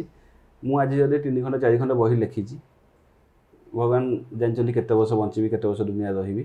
ଯଦି ସେମିତି ରହିଲି, ହୁଏତ ମୁଁ ଚାହିଁବି 50 ଖଣ୍ଡ ବହି ଲେଖିବି, 100 ଖଣ୍ଡ ବହି ଲେଖିବି, ବା ମାନେ ଅଧିକ ଲୋକଙ୍କ ପାଖରେ ପହଞ୍ଚିବି, ଅଧିକ ପାଠକମାନଙ୍କ ପାଖରେ ପହଞ୍ଚିବି। ଓଡ଼ିଆ ସାହିତ୍ୟ ସ୍ଥିତି କ'ଣ, ପରିସ୍ଥିତି କ'ଣ, ସେ କେମିତି ରହିଛି, ରହିବ, ତାକୁ କିଏ ରଖିବ, ସେ ବିଷୟରେ ମୋର ବିଶେଷ ଜ୍ଞାନ ନାହିଁ। ମୁଁ ଜାଣିଛି ମୋତେ କ'ଣ କରିବାର ଅଛି। ଆପଣ ଗୋଟେ ଭଲ ଦେଶ ବନେଇବେ ତ, 145 କୋଟି ଲୋକ ଏ ଦେଶରେ ଅଛନ୍ତି, ତ ଆପଣ ଗୋଟେ ଭଲ ଲୋକ ହେଇଯାଆନ୍ତୁ। ମୁଁ ଗୋଟେ ଭଲ ଲୋକ ହେଇଯିବି, ସେ ଭାଇ ଜଣେ ଭଲ ଲୋକ ହେଇଯିବେ, ସମସ୍ତେ ଗୋଟେ ଗୋଟେ ଭଲ ଲୋକ ହେଇଗଲେ 145 କୋଟି ଭଲ ଲୋକ ହେଇଯିବେ। ତ ମୁଁ ମୋ କାମ କରୁଛି, ସମସ୍ତେ ନିଜ ନିଜ କାମ କଲେ ଓଡ଼ିଆ ସାହିତ୍ୟ ତା ବାଟରେ ଯିବ ବା ତା ଭବିଷ୍ୟତ ଇଏ ଆସିବ। ମୁଁ ରାମ ଦାମ ଶ୍ୟାମ ହରି ଗୋପାଳ ତାଙ୍କ କଥା କାହିଁ ଭାବିବି? ମୁଁ ମୋ ଜାଗାରେ ଅଛି। ତେବେ ଏଇ କିଛି ସମୟ ପୂର୍ବରୁ ଆମେ ଯେତେବେଳେ କଥା ହେଉଥିଲେ ଆପଣ କହୁଥିଲେ ଭଲ ଲେଖା, ଭଲ ଲେଖକ ଆସନ୍ତୁ, ଭଲ ଲେଖକକୁ ଲୋକ ମନେ ରଖନ୍ତୁ। ମୋ ଜାଣିବାରେ ସ୍ୱରୂପ କୁମାର ନାୟକ ଜଣେ ଭଲ ଲେଖକ, ଯାହାଙ୍କୁ ପାଠକ ମନେ ରଖିଛନ୍ତି ଆଉ ଯାହାଙ୍କ ଲେଖା ପାଠକକୁ ବାନ୍ଧି ରଖିଛି। ତେବେ ପାଠକଙ୍କ ମନରେ ଗୋଟେ ସବୁବେଳେ ଜିଜ୍ଞାସା ଥାଏ ଯେ ତାଙ୍କ ପ୍ରିୟ ଲେଖକର କ'ଣ ଆସୁଛି, ଆଗକୁ କ'ଣ ବହି ଆସୁଛି, କିଛି ନୂଆ କାହାଣୀ ଆସୁଛି। ତ ଆପଣ ଯେମିତି କହିଲେ ସ୍ୱରୂପ କୁମାର ସିରିଜ୍ର ବି ଗୋଟେ ବହି ଆସୁଛି, ସେ ବହି ବିଷୟରେ ଏବଂ ଆଉ ଅଲଗା କ'ଣ କ'ଣ ପ୍ରୋଜେକ୍ଟ ଆପଣଙ୍କର ଆସିବାର ଅଛି ତା ବିଷୟରେ ଟିକେ ସୂଚନା ଦେବେ। ଆମର ଗୋଟେ କଥା କହନ୍ତି ଯେ ଯେପର୍ଯ୍ୟନ୍ତ କୌଣସି ଯୋଜନା କାର୍ଯ୍ୟକାରୀ ହେଇନି ତାକୁ ସର୍ବସମ୍ମୁଖରେ କୁହାଯାଏନି। ସେ ପର୍ଯ୍ୟନ୍ତ ଲୁଚେଇକି ରଖ ଯେ fake it till you make it. ତଥାପି କିନ୍ତୁ ମୁଁ ତ ବହି ବିଷୟରେ କହିସାରିଲି। ପ୍ରଥମତଃ ମୋର ଥିଲା ଗୋଟେ ସ୍ୱରୂପ କୁମାର ଟ୍ରାଇଲୋଜି କମ୍ପ୍ଲିଟ୍ ହେବ, ଯେଉଁଟା ଟ୍ରାଇଲୋଜିର ସଂଖ୍ୟା ଓଡ଼ିଆ ସାହିତ୍ୟରେ ବହୁତ କମ୍ ପାଇଏ, ଏଟାକୁ ଗୋଟେ ଚ୍ୟାଲେଞ୍ଜ ହିସାବରେ ନେଇଥିଲି। 2ଟା ବହି ଆସିସାରିଛି। ମନିକା ବହି କଥା ମୁଁ ବାରମ୍ବାର କଥା ସହିତ 2-3 ଥର କହିସାରିଲିଣି। ତା ପଛକୁ ମୁଁ ଚିନ୍ତା କରିଛି, ଆପଣ ଯେମିତି କହିଲେ ମାନେ ମୋ ସବୁ ବହିରେ ମାଇଥୋଲୋଜିର ସାମାନ୍ୟ ଝଲକ ଥିଲେ ବି ତାକୁ ନେଇକି ମୁଁ ମୁଖ୍ୟ ସ୍ରୋତରେ ଗୋଟେ ବହିରେ ସେମିତି କାମ କରିନି। ତାକୁ ମୁଁ ଗୋଟେ ସିରିଏଲ୍ କିଲିଂ ଇଏ ଉପରେ ବି ରଖୁଛି, ଯେଉଁଥିରେ ମାନେ ମାଇଥୋଲୋଜି ଗୋଟେ ମୁଖ୍ୟ କାହାଣୀ ମାଇଥୋଲୋଜିକୁ ବେସ୍ କରି ଚାଲିଛି। ଆଉ ଗୋଟେ ତା ସହିତ ଅନ୍ୟ ଗୋଟେ ଉପନ୍ୟାସ ବି ଯେଉଁଟା ମନରେ ଅଛି ବା ତା ବିଷୟରେ କିଛି ମୁଁ ଲେଖିବା ଆରମ୍ଭ କରିଛି ବା ଇଏ, ସେଟା ହେଉଛି ବର୍ତ୍ତମାନ ସମୟରେ ଯେଉଁ ବିଭିନ୍ନ ପ୍ରକାର ଆପଣଙ୍କର ଯେହେତୁ ଆପଣ କହିଲେ ଗୋଟେ ବ୍ୟାଙ୍କର ଲୋକ ବା ଇଏ ଦେଖୁଛି, ସାଇବର କ୍ରାଇମ୍, ଡିଜିଟାଲ ଆରେଷ୍ଟ ବଢ଼ିଯାଇଛି। ବହୁତ ଲୋକ କୋଟି କୋଟି ଟଙ୍କା ରିଟାୟାର ହେଇଯାଉଛନ୍ତି, କୋଟି କୋଟି ଟଙ୍କା ଗୋଟେ ଫୋନ୍ କଲ୍ରେ ଚାଲିଯାଉଛି, ଇଏ ହେଇଯାଉଛି। ତା ଉପରେ ବି ମୁଁ ଗୋଟେ ଉପନ୍ୟାସ ନେଇ କାମ କରୁଛି। ମାନେ ଯେହେତୁ ହତ୍ୟା ବହୁତ ଇଏ ହେଇଗଲାଣି, କିଛି ଯେଉଁଠି ହତ୍ୟା ନାହିଁ କିନ୍ତୁ ହତ୍ୟା ଠାରୁ ମାନେ ଆମେ ସେଟାକୁ ଦେଖନ୍ତୁ, ହତ୍ୟା କେବଳ ଗୋଟେ ମଣିଷ ମରିଗଲେ ହତ୍ୟା ନୁହେଁ। ଜଣେ ଲୋକଟା ଜୀବନ ଯାକ ଜମାପୁଞ୍ଜି ଗୋଟେ ମିନିଟ୍ରେ ହରେଇ ଦେବ, ସିଏ ବି ଗୋଟେ ପରିବାରର ହତ୍ୟା, ଗୋଟେ ସମାଜର ହତ୍ୟା ସହିତ ସମାନ।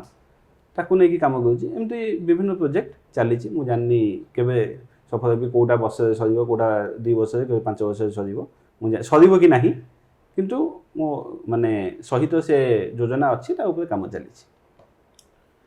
ଆଉ ଗୋଟେ କଥା ବର୍ତ୍ତମାନ ଆମେ ଦେଖିବାକୁ ପାଉଛୁ, ଏଇ ପ୍ରଶ୍ନଟା ମୁଁ ବୋଧେ ଆଗରୁ ପଚାରିଥିଲେ ଭଲ ହେଇଥାନ୍ତା, ବଟ୍ ମୁଁ ଏବେ ପଚାରିବି ଆପଣଙ୍କୁ। ଆମେ ଗୋଟେ ଦେଖୁଛେ ସାହିତ୍ୟ ବର୍ତ୍ତମାନ 2 ଭାଗରେ ବିଭକ୍ତ ହେଇଗଲା ଭଳିଆ ଆପଣ ଦେଖିବେ। ଗୋଟେ ହେଉଛି ସୋସିଆଲ ମିଡ଼ିଆ ସାହିତ୍ୟ, ଆଉ ଗୋଟେ ହେଉଛି ପୁସ୍ତକ ବା ବାସ୍ତବ ସାହିତ୍ୟ ତାକୁ କହିପାରିବେ। କିନ୍ତୁ ସେଇ ସୋସିଆଲ ମିଡ଼ିଆ ସାହିତ୍ୟ ଧୀରେ ଧୀରେ ଏ ସାହିତ୍ୟ ଉପରେ ପ୍ରଭାବ ପକାଉଛି କି? ଦେଖନ୍ତୁ, ବାସ୍ତବ ସାହିତ୍ୟ ଅବାସ୍ତବ ସାହିତ୍ୟ ସେମିତି କିଛି କ୍ୟାଟେଗୋରିଜେସନ୍ ଅଛି ବୋଲି ମୁଁ ଭାବୁନି। ସୋସିଆଲ ମିଡ଼ିଆରେ ଦେଖନ୍ତୁ, ବିଭିନ୍ନ ଲୋକଙ୍କ ପାଖରେ ପହଞ୍ଚିବାର ବିଭିନ୍ନ ମାଧ୍ୟମ ଅଛି। କିଛି ହାଲକା, ମୁଁ ଯେତେବେଳେ ଗୋଟେ ସ୍କ୍ରଲ୍ କରୁଛି କି ମୋ ମୋବାଇଲରେ ଦେଖୁଛି, ମୁଁ ସେଠି ଦୁର୍ଗମଗିରି ଦୁର୍ଗ ବ୍ୟତୀତ ଜୀର୍ଣ୍ଣ ଦୁଆରେ ବସି ମୁଁ ମାନେ ହଠାତ୍ ଯଦି ସେଟା ଗୋଟେ ଲେଖା ଆକାରରେ ମୋ ଆଗକୁ ଆସିବ, ମୁଁ ହୁଏତ ତାକୁ ପଢ଼ିପାରେ ନ ପଢ଼ିପାରେ, ତାକୁ କରିଦେବି। କାହିଁକିନା ମୋ ମୁଣ୍ଡ ସେଥିରେ ନାହିଁ ମୁଁ ଏତେ ବଡ଼ ବଡ଼ ଶବ୍ଦକୁ ଗ୍ରହଣ କରିବି କି ଇଏ କରିବି। କିଛି ହାଲକା ଫୁଲକା କଥା, ଗୋଟେ ଆମେ ଯେମିତି ସାଧାରଣ କଥା ହେଉଛି ସେ କଥା ହେଲେ ଠିକ୍ ଅଛି। ତ ହୁଏତ ତାକୁ ନେଇ କିଛି ସେମିତି ହାଲକା ଫୁଲକା କଥା ଲେଖା ହେଉଛି। କିନ୍ତୁ ଏଇଟା ମୁଁ ଆପଣଙ୍କ ଆଉ ଗୋଟେ ପ୍ରଶ୍ନ ଯେଉଁ କଥା କହିଥିଲି, ଯେ ମାଧ୍ୟମ ଯାହା ବି ହେଉ, ମଞ୍ଜିଟା ରହୁ, କବିତାର ବଜାର ତିଆରି ହେଉ, ବଜାରୀ କବିତା ଲେଖା ନ ହେଉ, ମୁଁ ଏବେ ବି ସେଇଠି ହିଁ ଅଛି। ବହୁତ ବଢ଼ିଆ। ତେବେ ବହୁତ ନୂଆ ପିଲା ସାହିତ୍ୟ କ୍ଷେତ୍ରକୁ ଆସୁଛନ୍ତି, ସେ ମଞ୍ଚମୁହଁରେ ହେଉ କି ସୋସିଆଲ ମିଡ଼ିଆ ହେଉ କି ପାଠକମାନଙ୍କ ପାଖରେ ପହଞ୍ଚିବାକୁ ବହୁତ ନୂଆ ପିଲା ଆସୁଛନ୍ତି। ସେମାନଙ୍କୁ ଆପଣ ଗୋଟେ ବଡ଼ ଭାଇ ହିସାବରେ ବା ମେଣ୍ଟର ହିସାବରେ କ'ଣ ସଜେସନ୍ ଦେବେ? ଦେଖନ୍ତୁ, ମୁଁ ପ୍ରଥମ କଥା କହୁଛି, ହଁ ବଡ଼ ଭାଇ ହିସାବରେ କିଛି ବର୍ଷର ଅଭିଜ୍ଞତା ଇଏ ଅଛି। ମେଣ୍ଟର ତ ମୁଁ ନିଜକୁ କେବେ ବି କହିବିନି, କାହିଁକିନା ଯେତେବେଳେ ମୁଁ ଶିଖୁଛି ମୁଁ ଶିଖେଇବି କାହାକୁ କ'ଣ। ଏତିକି କହିବି, ମାନେ ବହୁତ କିଛି ଆମର କ'ଣ ହୁଏ କି, ଯଦି ଆମେ ଇଚ୍ଛା ଅଭିଳାଷ ଆମର ବହୁତ ରହିଯାଇଥାଏ, ଯଦି ସେଟା ପୂରଣ ନ ହୁଏ, ଆମେ ସେଥିରୁ ଧୀରେ ଧୀରେ ପଛକୁ ଯାଆନ୍ତି। ତ ମୁଁ ଏଠି କେବଳ ଗୋଟିଏ କଥା କହିବି, ଆମେ ଚେଷ୍ଟା ବହୁତ ରହୁ, ପରିଶ୍ରମ ରହୁ, କାମ କରିବା, କିନ୍ତୁ କ'ଣ ପାଇବାର ଆଶା ସମସ୍ତଙ୍କର ଅଛି। ଯିଏ କହୁଛି ମୁଁ କିଛି ପାଇବାକୁ ଆସିନି, ଇଏ କରିନି, ସେ ସମ୍ପୂର୍ଣ୍ଣ ମିଛ କହୁଛି। କାହାର କିଛି ନା କିଛି ପାଇବାର ଆଶା ଅଛି। ମୁଁ ଯଦି କହିଲି ମୋର ପୁରସ୍କାର ପାଇବାର ଲୋଭ ନାହିଁ ବା ଆଶା ନାହିଁ, ମୁଁ ତା ସହିତ ଏ କଥା ବି କହିଛି, ମୁଁ ଚାହୁଁଛି ମୁଁ ଲୋକଙ୍କ ପାଠକମାନଙ୍କ ପାଖରେ ରହିବାକୁ ଚାହୁଁଛି। ତ ସମସ୍ତଙ୍କର କିଛି ଅଭିଳାଷା ଅଛି, ଇଚ୍ଛା ଅଛି। ଇଚ୍ଛାକୁ ଛୋଟ ରଖନ୍ତୁ। ଯେତେ ଛୋଟ ଇଚ୍ଛା ରହିବ, ସେତେ ଜଲ୍ଦି ସେ ଲୋକର ଆମେ ଯେଉଁ ଫ୍ରଷ୍ଟ୍ରେଟେଡ୍ ହେବନି ବା ତାକୁ ବିରକ୍ତି ଇଏ ହେବନି ଯେ ମୁଁ ଏଇଟା ପାଉନି, କିମ୍ବା ଜଲ୍ଦି କିଛି ଗୋଟେ ପାଇଯିବି ବଡ଼ କରିବି, ସେ ବହୁତ କିଛି କରିବାକୁ ଚେଷ୍ଟା କରିବନି। ଧୀରେ ଧୀରେ ଯିବ। ଗୋଟେ ଫୁଲ ଆପଣଙ୍କର ଯଦି ଗୋଟେ ମନ୍ଦାର ଫୁଲ ଗୋଟେ ରାତିରେ ଫୁଟୁଛି, ସେ ଦିନେ 2 ଦିନ ପରେ ଝାଉଁଳି ଯାଉଛି। ଗୋଲାପ ଫୁଲଟିଏ ଫୁଟିବା ପାଇଁ ଯଦି 7 ଦିନ 10 ଦିନ 15 ଦିନ ସମୟ ଲାଗୁଛି, ସେ ଫୁଲ ସେମିତି ଫୁଟିକି ରହୁଛି ବି ସେତିକି ଦିନ। ତ ଗଢ଼ିବାରେ ସମୟ ଯେତେ ଅଧିକା ଦିଆହେବ, ଭାଙ୍ଗିବାରେ ବି ସମୟ ଲାଗିବ। ତ ଗଢ଼ିବାରେ ସମୟ ଦିଆହେବ। ଯଦି ଆପଣଙ୍କ ସାହିତ୍ୟ ଯାତ୍ରା ଦେଖିବା, ଆରମ୍ଭ ହୋଇଥିଲା ପେନ୍ ଇନ୍ ବୁକ୍ସ ଯୁବ ସାହିତ୍ୟିକ ପୁରସ୍କାର। ତ ଆପଣଙ୍କର କବିତା ବହି ପେନ୍ ଇନ୍ ବୁକ୍ସ ପ୍ରକାଶିତ ହୋଇଥିଲା, ଯେହେତୁ ଆପଣ ଯୁବ ସାହିତ୍ୟିକ ପୁରସ୍କାର ପାଇଥିଲେ। କିନ୍ତୁ ତାପରେ ଆପଣ ଯେଉଁ 2ଟି ବହି ବି ପ୍ରକାଶିତ କରିଛନ୍ତି, से दुईटी बही पेन एंड बुक्स रे काहेकि अन्य प्रकाशन संस्था रे काहेकि नुहे? ମୁଁ ଚୁଟି କାଟିବାକୁ ବାରିକ ପାଖକୁ ଗଲେ ବି ଗୋଟିଏ ବାରିକ ପାଖକୁ ଯାଏ। ଯଦି ଦୋକାନରେ ସେ ଲୋକଟା ବି ନାହିଁ ଯିଏ ମୋର କାଟେ, ମୁଁ ଅପେକ୍ଷା କରିଯାଏ ଫେରି ଆସେ ସେ ଲୋକଟା କେବେ ଆସିବ ମୁଁ ତାରି ପାଖରେ କାଟିବି। ତ ସେମିତି ଯେତେବେଳେ ପ୍ରଥମ ବହି ଯେଉଁ ବାହାରିଥିଲା ସେଟା ଗୋଟେ ଆକସ୍ମିକତା ଥିଲା। ସେତେବେଳେ ମୁଁ ଲେଖାଲେଖି ଯଦିଓ କରୁଥିଲି ସାହିତ୍ୟ ବିଷୟରେ, ସାହିତ୍ୟ ଦୁନିଆ ବିଷୟରେ, ସାହିତ୍ୟ ବିଷୟରେ କହିବି, ସାହିତ୍ୟ ଦୁନିଆ ବିଷୟରେ ମୋର ବିଶେଷ ଅଭିଜ୍ଞତା ନଥିଲା। ମୁଁ ଏମିତି ଗୋଟେ ଫେସବୁକ୍ ଦେଖିଲି ପେନିନି ଗୋଟେ ଯୁବ ଲେଖକ ଇଏ କରୁଛି, ମୁଁ ମୋ ପାଖରେ ଯେଉଁ କବିତା ପାଣ୍ଡୁଲିପି ଥିଲା ତାକୁ ପଠାଇ ଦେଇଥିଲି, ସେଠି ସେଟା ପ୍ରକାଶିତ ହେଇଗଲା। ପ୍ରକାଶନ ହେଲା ପରେ ମୋର ସେ ସଂସ୍ଥା ସହିତ କୌଣସି ପ୍ରକାର ଅସୁବିଧା ହେଇନାହିଁ। ସବୁ ଠିକ୍ରେ ଚାଲିଛି। ବହି ଯେମିତି ବିକ୍ରି ହେବା କଥା, ପାଖାପାଖି ପହଞ୍ଚିବା କଥା, ସେମାନଙ୍କର ପ୍ରକାଶକ ହିସାବରେ ଯାହା କରିବା କଥା ମୁଁ ଗୋଟେ ଲେଖକ ହିସାବରେ ଆଶା କରୁଛି ସେ ଜିନିଷ ହେଇଛି, କିଛି ଅସୁବିଧା ହେଇନି। ତ ଯେତେବେଳେ ଗୋଟେ ଜାଗାରେ ମୁଁ ସମ୍ପୂର୍ଣ୍ଣ ଭାବରେ ମୋତେ ସବୁ ଜିନିଷ ଠିକ୍ ଲାଗିଛି, ଭଲ ଲାଗିଛି, ମୁଁ ଅନ୍ୟ ବିଷୟରେ ଚିନ୍ତା କାହିଁ କରିବି। ତା ପଛକୁ ପଛ ଆଉ ଗୋଟେ ପରେ ଗୋଟେ ବହି ଆସିଛି, ତ ସେ ସମ୍ପର୍କ ବା ସେ ଯେଉଁ ଗୋଟେ ଲେଖକ ପ୍ରକାଶକ ଇଏ ସେ ଜିନିଷ ଆହୁରି ବଢ଼ି ବା ସେ ନିବିଡ଼ଟା ବଢ଼ି ଚାଲିଛି। ତ ଯେତେବେଳେ ଗୋଟେ ଜାଗାରେ ମୁଁ ସମ୍ପୂର୍ଣ୍ଣ କମ୍ଫର୍ଟେବୁଲ୍ ଅଛି, ମୁଁ ବାହାରକୁ ଯିବା କଥା କେବେ ଚିନ୍ତା କରିନି। ଭଗବାନ ନ କରନ୍ତୁ ଯଦି ପରେ କେବେ କିଛି ଗୋଟେ ଆକସ୍ମିକତା ହେବ ବା କିଛି ଅସୁବିଧା ହେଇପାରେ, କିମ୍ବା ମୋତେ ଲାଗେ ଯେ ନାଇଁ କିଛି ଏଠି ରହୁଛି, ରହିଲେ ବି ପ୍ରକାଶକଙ୍କ ପାଖକୁ ମୁଁ ଯିବି, ସେ ବିଷୟରେ ତାଙ୍କ ସହିତ ଆଲୋଚନା କରିବି ଯେ ଏଇ ଜିନିଷ ଗୋଟେ ଲେଖକ ହିସାବରେ ମାନେ ଏଇଟା ମୁଁ ନାହିଁ ସମସ୍ତେ ବି କଥା ଗୋଟେ ଯେତେବେଳେ କଥା ହେଇ ଆସୁଛି ଲେଖକ ହିସାବରେ ମୋର କ'ଣ ଦରକାର ମୁଁ ତାଙ୍କୁ ସେଇଟା ସମ୍ପୂର୍ଣ୍ଣ ଭାବେ ଜଣାଇବି। ତାଙ୍କର ଗୋଟେ ଲେଖକ ଠାରୁ ଯାହା ଆସେ ସେ କହିପାରିବେ। ଯଦି ଏ ସବୁ ପରେ ବି ନ ହେଇପାରିଲା, ସମସ୍ତେ ସ୍ୱାଧୀନ। ଗୋଟେ ପ୍ରକାଶକ କେଉଁ ଲେଖକକୁ ନେବ ସେଟା ତାର ସ୍ୱାଧୀନତା, ଗୋଟେ ଲେଖକ କେଉଁ ପ୍ରକାଶକ ପାଖକୁ ଯିବ ତାର ସ୍ୱାଧୀନତା। ସେତେବେଳେ ସେ ଚିନ୍ତା କରିବି, ସେ ପର୍ଯ୍ୟନ୍ତ ନୁହେଁ। ତେବେ अन्य प्रकाशन संस्था और पेन एंड बुक्स भीतर किसी भिन्नता अच्छी कि आपको लगे? निहाती अच्छी किसी माने संस्था ये प्रकाशकीय गोपनीयता कहती गोटे राइटर भी लेखक निजर गोपनीयता अच्छी। तथापि पेन एंड संस्था मु अन्य प्रकाशन संस्था विषय तो विशेष कहबिनी, कहीं जदिव मुझे किसी जन को जानी सहित मुझे ओतप्रोत भाव जड़ित नुहे। पेन एंड विषय ये कहबी जे गोटे लेखक गोटे प्रकाशक ठार जहाँ चाहे कौन चाहिए जे मो बही को सम्मान मिलू, पेन एंड से सम्मान दिए। गोटे लेखक को बही छापिया पैसा मागेनी, बही छपे मो बही लोक पाखे पहुँचू, विभिन्न प्लाटफर्म रे रहू, ऑनलाइन रे ऑफलाइन रे जो लोक पाइपर किनीपारे। विभिन्न सहर जिते पुस्तक मेला होते बाहर को लोक पाखे जो बही दुकान पहुँची पारूनी, सेठिकी मो प्रकाशनी संस्था जाऊ जो बाहर लोक जानीपारे बही विषय खबर पाइपर, सेठिकी बही जाऊँगी। तो बर्तमान सुधा मु गोटे लेखक हिसाब से जहाँ गोटे प्रकाशक आशा करिया कथा से जिनस पेन मिली जाऊँगी, पेन संस्था से कर। तो ये भावे भिन्न अन्य मैंने एक करुँच कि ना से विषय में मोर विशेष धारणा ना। आप बहुत भल से कथा को मैनेज करके कहते आप आगु प्रोफेशन भी दुई थर चेंज कर आग को प्रोफेशन चेंज करके राजनीति में जीवार किसी अभिलाषा अच्छी कि? आगे गोटे प्रश्न आप कही किंतु परंतु जीवन बहुत कम बंचे, मु आज बंचे, आज जहाँ चली बंचे। हाँ आगामी योजना रखे, मु आगामी योजना जमी कहली मोर किसी बही रही अच्छी। प्रोफेशनाली मु निजको आउ जहाँ मु बैंक रे भी गोटे प्रोफेशनल ऑफिसर हिसाब से 11 वर्षर चाकरी भी विभिन्न प्रमोशन सहित जो स्टेज को आसी आगु को आउ को स्टेज को जीवी से मोर जहाँ कॉम्पिटेंसी दरकार से जिनस मुझे मुझे निजको अपडेट रखा चाहे। पर जब जीवन में किसी आकस्मिकता आसो के कौन जिन आसो से विषय मु विशेष से विषय भाविनी। नहीं आप जो कहले भविष्य योजना राजनीति को लेकिन किसी योजना अच्छी कि? नहीं बर्तमान मु बिल्कुल भाविनी कि केबे भी माने कि मो भीतर गोटे राजनेता अच्छी राजनीति मुझे जन लोक मत राजनीति कहीं भी चाहिए ये सब कौन जिनस मो भीतर अच्छी कि नहीं जानी कहीं से विषय मुझे चिंता भी करनी। तो ये आपण विषय मुझे जी जानी आप जो बैंक फाइल बाहर और हत्या रहस्य बाहर अवसर समय आउ कौन कौन करने को भल पाते? बहुत किसी भर अच्छी। आज सकाल भी मुझे क्रिकेट मैच खेलिकी आसी खेलिया को भल पाए। मो शरीर देखिए आप भावु नथिबे किंतु खेला खेली करे बुलिया को पसंद करे, बाहर जावा पसंद करे। मु ओडिशार 30 टा जिला बुली आप सब जिले किसी ना कि देखी थे जमी जाइए। भारत अधारू अधिक राज्य देखी, विदेश भी जाइए, बुलिया को बहुत भल पाए। घरे मो छोट झील 3 वर्षर ता सहित खेलिया भल पाए। ଆଜିକା ସମୟରେ ଅଫିସରୁ ଆସିଲା ପରେ ମୁଁ ବହୁତ ସମୟ ସିଏ ନେଇଯାଏ। ତ ଗୋଟେ ବାପା ବି ହେବାକୁ ପଡ଼ୁଛି, ଘର ପାଇଁ ପରିବାର ପାଇଁ ବି ଯଦି ସମୟ ଦେବାକୁ ପଡ଼ୁଛି, ଏସବୁ ଭିତରେ ମୋତେ ଲାଗୁଛି 24 ଘଣ୍ଟା ବାନ୍ଧି ହେଇଯାଉଛି। ଏତେ ସବୁ କାମ ଭିତରେ ଯଦି ଆପଣଙ୍କୁ ପଚାରାଯିବ ଆପଣ ସ୍ୱରୂପ କୁମାର ନାୟକଙ୍କୁ ଗୋଟେ ଧାଡ଼ିରେ କୁହନ୍ତୁ ବା ଗୋଟେ ଲାଇନ୍ରେ ଆପଣ ନିଜକୁ କେମିତି ବର୍ଣ୍ଣନା କରିବେ? ଗୋଟେ ଧାଡ଼ିରେ କହିବି, ମୁଁ ବର୍ତ୍ତମାନରେ ବଞ୍ଚୁଥିବା ମଣିଷ। ଆଜି ଆପଣଙ୍କ ସହିତ କଥା ହେଉଛି, ମୁଁ ଏଇଠି ଅଛି, ଯେ ମୁଁ ଏବେ ଖଟିରେ ଅଛି, ଆମେ ଗପସପ୍ କରୁଛେ, ମୁଁ ସେତିକିର ମଣିଷ। ମୁଁ ଏବେରେ ବଞ୍ଚେ, ଆଜିରେ ବଞ୍ଚେ, ଏଇଠି ବଞ୍ଚେ। ତେବେ ପୋଡକାଷ୍ଟ ଶେଷ କରିବା ପୂର୍ବରୁ ଗୋଟେ ର୍ୟାପିଡ୍ ଫାୟାର ରାଉଣ୍ଡ କରିବା। ମୁଁ ଆପଣଙ୍କୁ କିଛି ଜଣଙ୍କ ନାଁ କହିବି, ଆପଣ ରାପିଡ୍ ଫାୟାରରେ କଟ୍ ଅଛି? ନାଇଁ କଟ୍ ନାହିଁ, ର୍ୟାପିଡ୍ ଫାୟାରରେ କଟ୍ ନାହିଁ।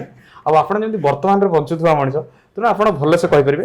ମୁଁ ଆପଣଙ୍କୁ କିଛି ଜଣଙ୍କ ନାଁ କହିବି, ଆପଣ ଯେମିତି ନିଜକୁ ଗୋଟେ ଧାଡ଼ିରେ କହିଲେ ସେମିତି ସେମାନଙ୍କୁ ଗୋଟେ ଧାଡ଼ିରେ ବର୍ଣ୍ଣନା କରିବେ। ଆପଣ କହିଲେ ପେନ୍ ଆଣ୍ଡ ବୁକ୍ସ ପ୍ରକାଶକଙ୍କ ସହିତ ଆପଣଙ୍କର ଭଲ ସମ୍ପର୍କ, ତେଣୁ ପ୍ରଥମେ ତାଙ୍କଠୁ ଆରମ୍ଭ କରିବା। ଶୁଭ୍ରାଂଶୁ ପଣ୍ଡା ଜଣେ ବହୁତ ଭଲ ମଣିଷ, ଆଉ ଗୋଟେ ଲେଖକକୁ ଗୋଟେ ପ୍ରକାଶକ ହିସାବରେ ଯଥୋଚିତ ସମ୍ମାନ। ତାଙ୍କଠାରୁ ମୋ ବୟସ ଅଭିଜ୍ଞତା ଏସବୁରେ ବହୁତ କମ୍, କିନ୍ତୁ ସେ ମୋ ଲେଖକୀୟ ସତ୍ତାକୁ ସମ୍ମାନ ଦିଅନ୍ତି, ମୋ ଗୋଟେ ଲେଖକକୁ ସମ୍ମାନ ଦିଅନ୍ତି। ସେଇ ହିସାବରେ ଯେତିକି ମୁଁ ତାଙ୍କୁ ମଣିଷ ହିସାବରେ ଜାଣେ ଭଲ, ସେଥିପାଇଁ ମୁଁ ତାଙ୍କୁ କହିବି ନିହାତି। ପ୍ରତିଭା ରାୟ ଓଡ଼ିଆ ସାହିତ୍ୟର କିମ୍ବଦନ୍ତୀ। ଆଜି ବି ଯଦି ଲୋକମାନେ ଓଡ଼ିଆ ସାହିତ୍ୟକୁ ଚିହ୍ନନ୍ତି, ଜାଣନ୍ତି, ପ୍ରତିଭା ରାୟଙ୍କ ନାଁରେ ଜାଣନ୍ତି। ଆଜି ବି ଗୋଟେ ଯେଉଁ ନୂଆ ପିଲା, ମୁଁ ଯେଉଁ କହୁଥିଲି କିଛି ପୁରୁଣା ଲେଖା ଖୋଜନ୍ତି, ଆଜି ବି ଲୋକ ଆସିଲେ ଯାଜ୍ଞସେନୀ ପୂର୍ଣ୍ଣତା ସେ ବହି ଆଗେ ବହି ମେଳାରେ ଖୋଜନ୍ତି। ତ ଗୋଟେ ପିଢ଼ିକୁ, ଗୋଟେ ପିଢ଼ି ନାହିଁ, ପିଢ଼ି ପରେ ପିଢ଼ିକୁ ସାହିତ୍ୟ ପଢ଼ିଆ ଶିଖଉଥିବା ମଣିଷ ପ୍ରତିଭା ରାୟ। ଦେବଦାସ ଛୋଟରାୟ ପ୍ରେମିକ।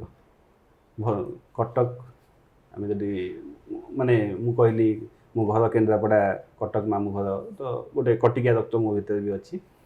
ତ କଟକ କହିଲେ, ପ୍ରେମ କହିଲେ ଲୋକ ଅକ୍ଷୟ ମହାନ୍ତି, ଦେବଦାସ ଛୋଟରାୟଙ୍କୁ ବୁଝନ୍ତି। ଆଜି ବି ମାନେ ଦେବଦାସ ଛୋଟରାୟ, ଆପଣ ଆଜି ବି ତାଙ୍କ କୌଣସି କଥା ଶୁଣନ୍ତୁ, ତାଙ୍କ ପ୍ରତିଟି ଧାଡ଼ି, ସେ କଥା କହିଲା ବେଳେ ପ୍ରତିଟି ଧାଡ଼ି କବିତା, ପ୍ରତିଟି ଧାଡ଼ି ପ୍ରେମର ଗୋଟେ ଗୋଟେ ହସ୍ତାକ୍ଷର ବା ଗୋଟେ ଦସ୍ତାବିଜ।